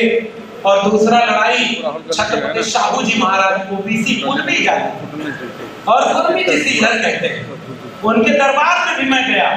जब दरबार में पहली बार जाति जनगणना कराई तो देखा कि 70 उच्च पदों में से 72-70 पदों में से 65 पदों पर केवल ब्राह्मण बैठे हुए। ज्योतिबा उन्होंने छत्रपति शाहू जी ने फिर कहा कि मेरे राज्य में कितने हैं जरा गिनती कर लो। पता चला कि इनकी आबादी तो 5% भी नहीं है, दरबार में 95% से ज्यादा है। 1902 में 26 जुलाई को इस देश में जाति जनगणना कराकर पहली बार गैर ब्राह्मणों को 50% आरक्षण देने वाला एक ओबीसी महानायक था जिसका नाम छत्रपति शाहू जी था और उन्होंने 50% सीटें आरक्षित कर दी। ओबीसी घरों में ये कहानियां नहीं गई, जो जूतिया पे कहानी चली गई, सत्यनारायण भगवान पे कहानी चली गई, झूठ नारायण पे कहानी चली गई। ज्योतिबा फूले और शाहू की कहानी क्यों नहीं गई? क्योंकि हमने उस कहानी को बताया नहीं। तीसरा वो उस विरासत को जब आगे बढ़ाया तो त्रिवेणी संघ में यही बिहार के लोगों 3 जाति के लोग आंदोलन किए और उन्होंने नारा लगाया 90% जाति हो। अर्जक संघ के लोग बिहार और उत्तर भारत मिला करके महामनाराम स्वरूप वर्मा ओबीसी थे, बाबू जगदेव प्रसाद कुशवाहा जाति के थे और उन सारे लोगों ने मिल करके त्रिवेणी संघ और अर्जक संघ का नारा क्या लगा? समाजवादी आंदोलन के विरासत 100 से कम न 1000 से ज्यादा समाजवाद का यही तकाजा। आपने एक नारा तो यहाँ लिखा है, 2 बातें हैं मोटी मोटी, हमें चाहिए इज्जत रोटी। इज्जत और रोटी का आंदोलन था समाजवादी आंदोलन। जो जमीन को जोते बोए, कितना गजब का आंदोलन का इतिहास है। ओबीसी समाज के लोगों बीपी मंडल पर कार्यक्रम हो रहा है इसलिए केवल आपको संबोधित कर रहा हूं। आज ओबीसी समाज के लोगों को घर घर ये कहानी बताइएगा। पुनर्जन्म और भाग्यवाद, इनसे निकला ब्राह्मणवाद। ब्राह्मणवाद की क्या पहचान, गिटपिट बोले करे न काम। मनोवाद की क्या पहचान, ब्राह्मण भंगी एक समान। जो जमीन को जोते बोए वो जमीन का मालिक होए। सबको शिक्षा सबको काम, वरना होगी नींद हराम। क्या नारा, अंग्रेज यहाँ से चले गए, अंग्रेजी को भी जाना होगा। और उसके आगे उन्होंने क्या कहा, जिसमें समता की चाह नहीं वह बढ़िया इंसान नहीं। समता बिना समाज नहीं, बिन समाज जनराज नहीं।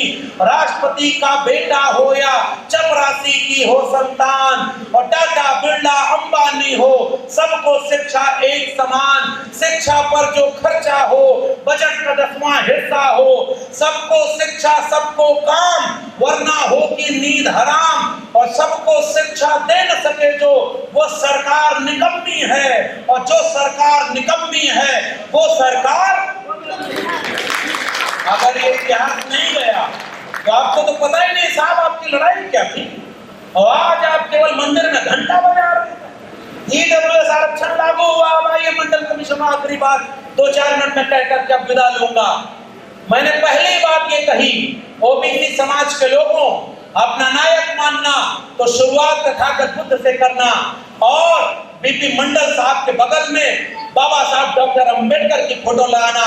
मंडल और अंबेडकर मिल गए तो इस देश को वाकई सोने की चिड़िया बनने से कोई रोक नहीं सकता। और दूसरी बात, अपने इतिहास को अपने बच्चों को पढ़ाइए, वरना आपके बच्चों का कब का आपका भविष्य लुटेगा आपको पता ही नहीं चलेगा।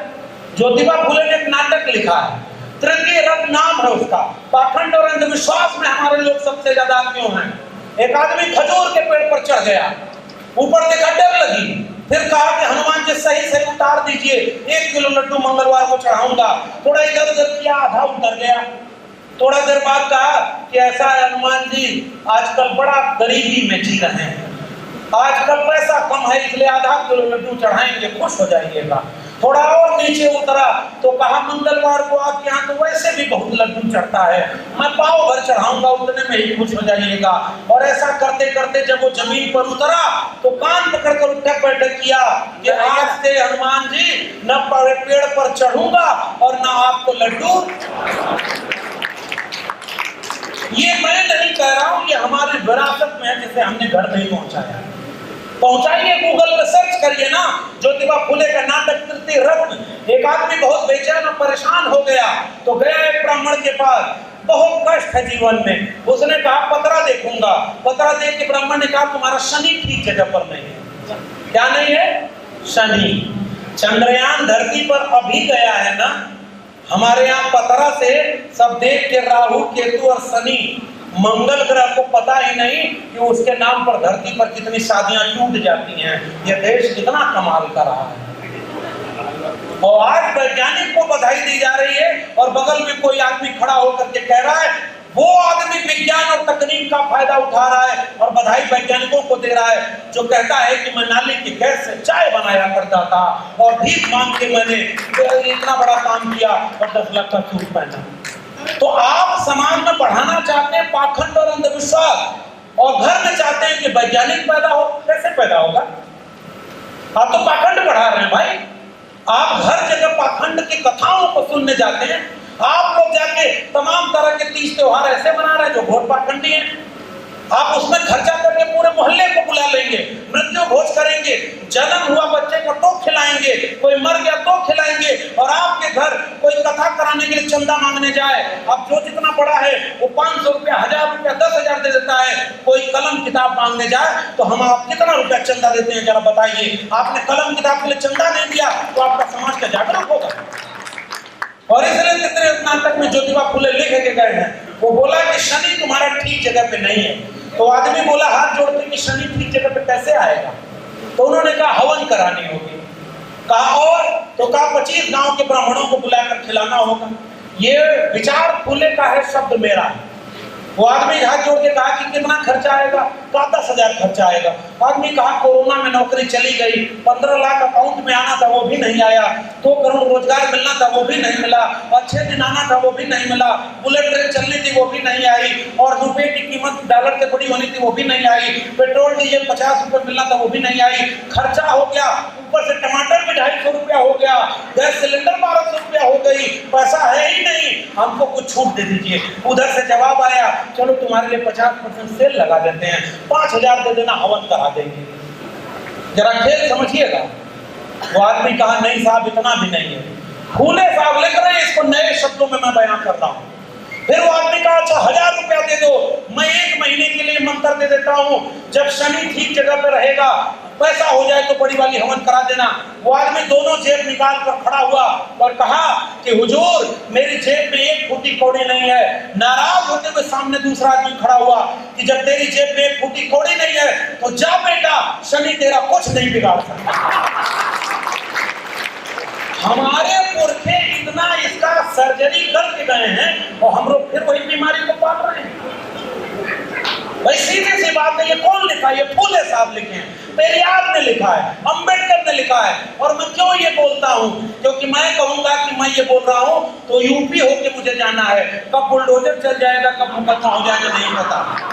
इसलिए आपको भी एक पैगाम देकर जा रहा हूँ, कभी भी ऐसी कोई भी बात आलोचना की हो तो अपने नाम पर कहीं मत बोलिए। कोई भी बात बोलिए उसका रेफरेंस लेकर नीचे लिख दीजिए महात्मा ज्योतिराव गोविंदराव फूले ने ये कहा, पेरियार ने ये कहा, अंबेडकर ने ये कहा। किसी में हिम्मत हो तो फूले, अंबेडकर और पेरियार पर मुकदमा करके दिखाए, तब इस देश के लोगों का आप बच के चलिए भाई। और आपको नया क्या बोलना है? आपके पुरखे अच्छा हम काबिल हैं क्या अंबेडकर फूले पेरियार से? हम उनसे ज्यादा पढ़े लिखे हैं क्या? 32 डिग्री लेकर डॉक्टर अंबेडकर यहाँ लौटे थे और सारी डिग्री ओरिजिनल थी, एक भी फेक डिग्री नहीं थी इस देश के प्रधानमंत्री का।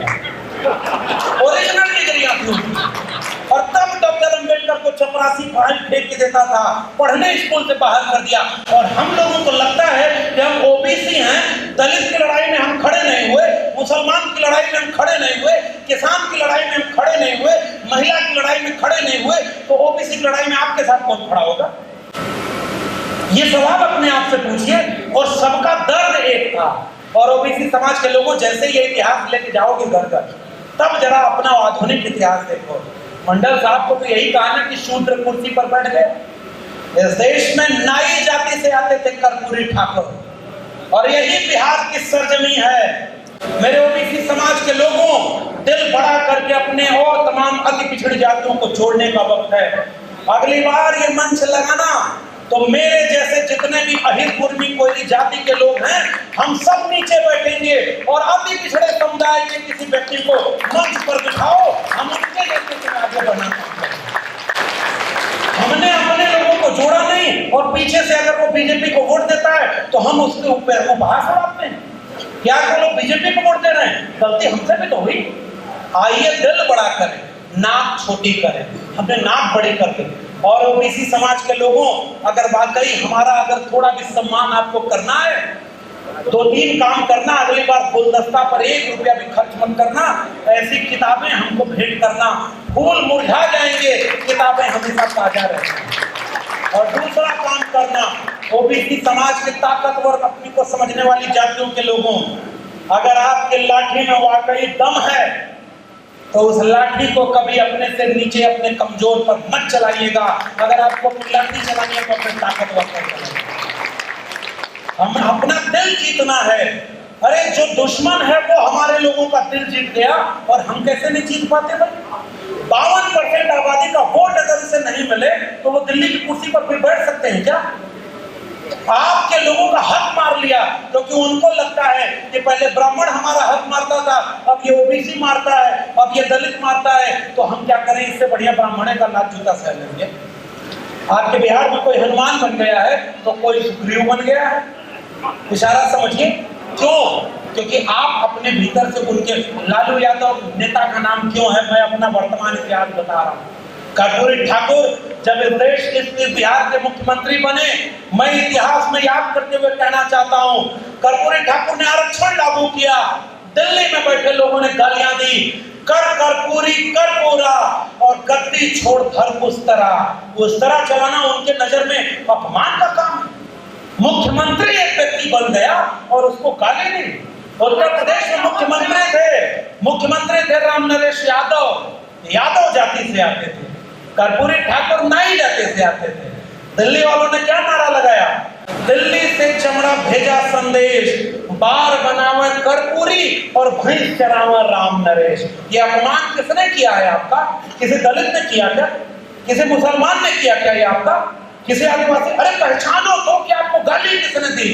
और उससे आगे बढ़ो, लालू यादव सामंतवाद और मनुवाद के गढ़ में जब किसान और मजदूर का बेटा जो घर पे भैंस चराया करता था, अपनी मेहनत के दम पर समाजवादी आंदोलन, कर्पूरी ठाकुर और जगदेव बाबू की विरासत का आंदोलन, उसको आगे बढ़ा करके जब मुख्यमंत्री की कुर्सी पर बैठकर पहली बार गांव लौटा तो गाड़ी पीछे रख करके भैंस पर बैठकर जाके अपनी माँ को कहता है कि माँ हम मुख्यमंत्री बन गए। माँ को पता ही नहीं मुख्यमंत्री का मतलब क्या होता है। तो उनके बगल में एक तहसील थी जिसका नाम था हथुआ। तो माँ की नजर में सबसे बड़ा ओहदा हथुआ के मुखिया का था। तो माँ से वो कहते हैं कि हम जैसे हथुआ के मुखिया बन गए। माँ गले लगा देती है। ऐसे घर से निकलकर जब लालू यादव मुख्यमंत्री बनते हैं तो उनको चारों चोर बनाकर अपमानित किसने किया? इस बात को क्या देश के लोगों को पूछना नहीं चाहिए? आज भी टेलीविजन खोलिए, जैसे लालू यादव का नाम आएगा या तो हंसी उड़ाई जाएगी या गाली दी जाएगी, और आप चुपचाप सह। उस लालू यादव को जिसने चरवाहा विद्यालय खोला, उस लालू यादव ने जिसने भगवतिया देवी को पत्थर तोड़ने वाली को संसद तक पहुंचा दिया, उस लालू यादव को जिसने 6 विश्वविद्यालय खोले, उस लालू यादव को जिसने संघ के सामने झुका नहीं और एक दंगाई रथ यात्रा को यहीं समस्तीपुर में रोक लिया था और उसका सजा मिल रही है कि उसको जेल में डाला हुआ है। और दंगा करने वाले कुर्सी पर बैठे हैं और दंगा रोकने वाला पटना के गांधी मैदान में ये बोलने वाला कि जितना एक प्रधानमंत्री के जान का कीमत है उतना एक आम इंसान के जान का कीमत है। अगर इंसान ही नहीं रहेगा तो मंदिर में घंटा कौन बजाएगा, अगर इंसान ही नहीं रहेगा तो मस्जिद में इबादत कौन देने जाएगा। हम अपने राज्य में दंगा नहीं होने देंगे। जिसने अपने राज्य में दंगा नहीं होने दिया, कलम और किताब पकड़ाई, आज वो जेल में है और आज भी रोज ईडी सीबीआई, और जिसने पूरे गुजरात को दंगे में जला दिया आज वो निष्पक्ष बना बैठा है और तड़ी पर जो था वो गृह मंत्री बना बैठा है। ये ओबीसी समाज के लोगों को सोचने की जरूरत है। उत्तर प्रदेश में उस समय मुख्यमंत्री थे मुलायम सिंह यादव, एक गरीब किसान परिवार का मरहूम मुलायम सिंह यादव जब नेता बनते हैं तो उन्होंने आरक्षण लागू किया। जो काम राम नरेश यादव ने किया उस काम को आगे बढ़ाया मुलायम सिंह यादव ने, और एक नारा उन सांप्रदायिक ताकतों के सामने लगा था, मिले मुलायम कांशी राम हवा में उड़ गए। अब आप समझ गए ना। और इस बात की सजा ये मिली कि उनको मुल्ला मुलायम कहा गया। ये बात सोचो कि आपके लोगों को कितना अपमानित किया। उसे मुलायम सिंह ने कहा कि मैं चुना हुआ मुख्यमंत्री हूं, मैं अपने राज्य में कानून और व्यवस्था के साथ समझौता नहीं करूंगा, एक परिंदा भी पर नहीं मार सकता, अगर जरूरत पड़ेगी तो और गोली चलाऊंगा लेकिन सांप्रदायिकता को फैलने नहीं दूंगा। आज उस विरासत के लोग आज अपमानित हो रहे हैं और आप हम नहीं सोचते।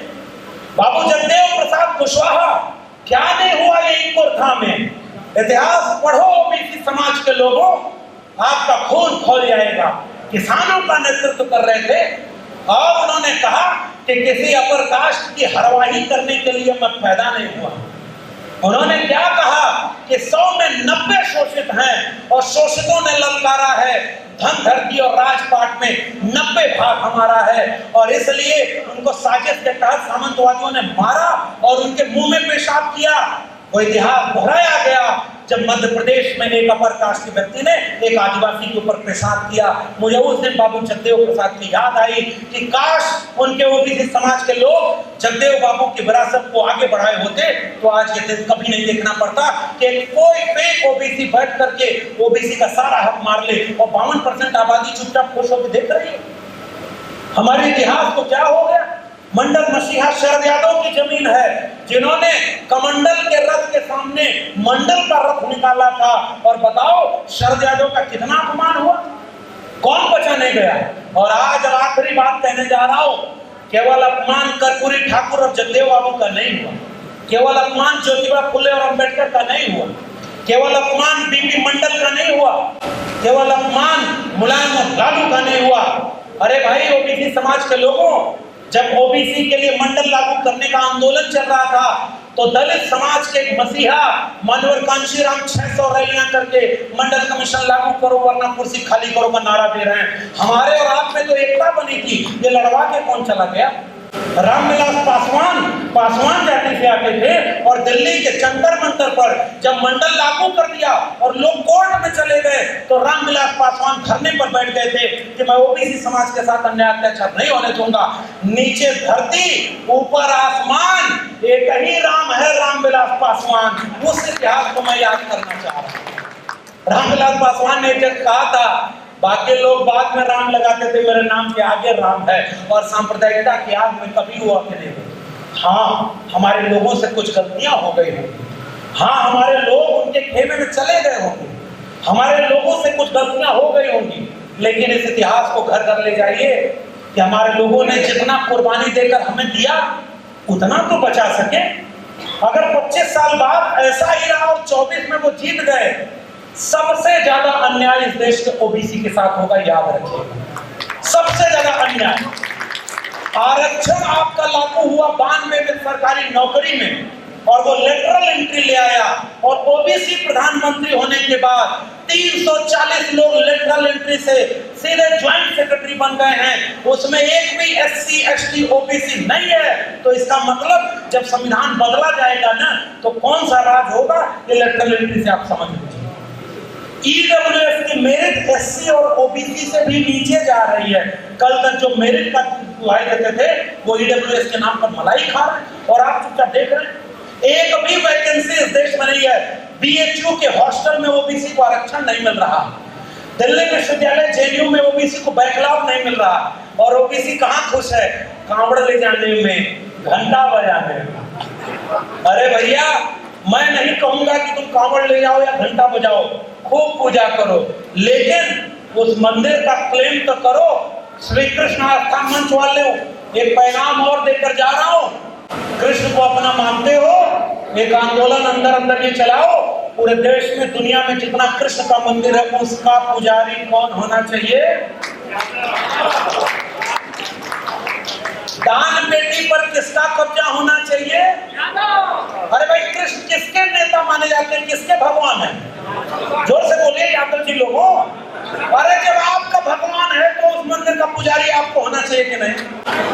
तो जब तक मंदिर है तब तक हर मंदिर का पुजारी एससी एसटी ओबीसी बनेगा, और दान पेटी में जितना पैसा आएगा वो स्कूल कॉलेज विश्वविद्यालय के लिए खर्च होगा, तब हम भी मंदिर चलेंगे। और ऐसा काम किया है पेरियार के एक वारिस स्टालिन ने। अब एग्जाम होता है, जो एग्जाम पास होगा वही पुजारी बनेगा। ओबीसी के मंच पर ये बात नहीं होगी तो कहां होगी? इसलिए कह रहा हूं, लेटरल एंट्री आपके बच्चों का भविष्य खत्म कर चुकी है। नई शिक्षा नीति ने पूरे स्कूल कॉलेज विश्वविद्यालय को प्राइवेट हाथों में बेच दिया है। आपके बच्चे पढ़ेंगे कहां? पढ़ेगा इंडिया तो पढ़ेगा इंडिया, और इंडिया को पढ़ने से रोका जा रहा है। बेटी बचाओ बेटी पढ़ाओ का नारा दिया जा रहा है, और मणिपुर की बेटियों को नंगा घुमाया जा रहा है। ये कौन सा भारत आप चाहते हैं?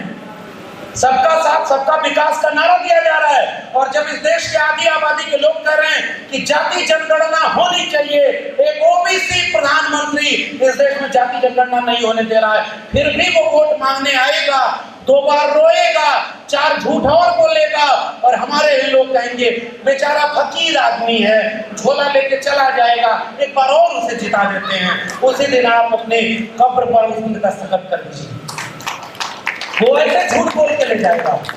और हमारे लोग अगर वोट न दे, जो एससी एसटी ओबीसी वोट न दे, तो उनका राज कभी बनेगा?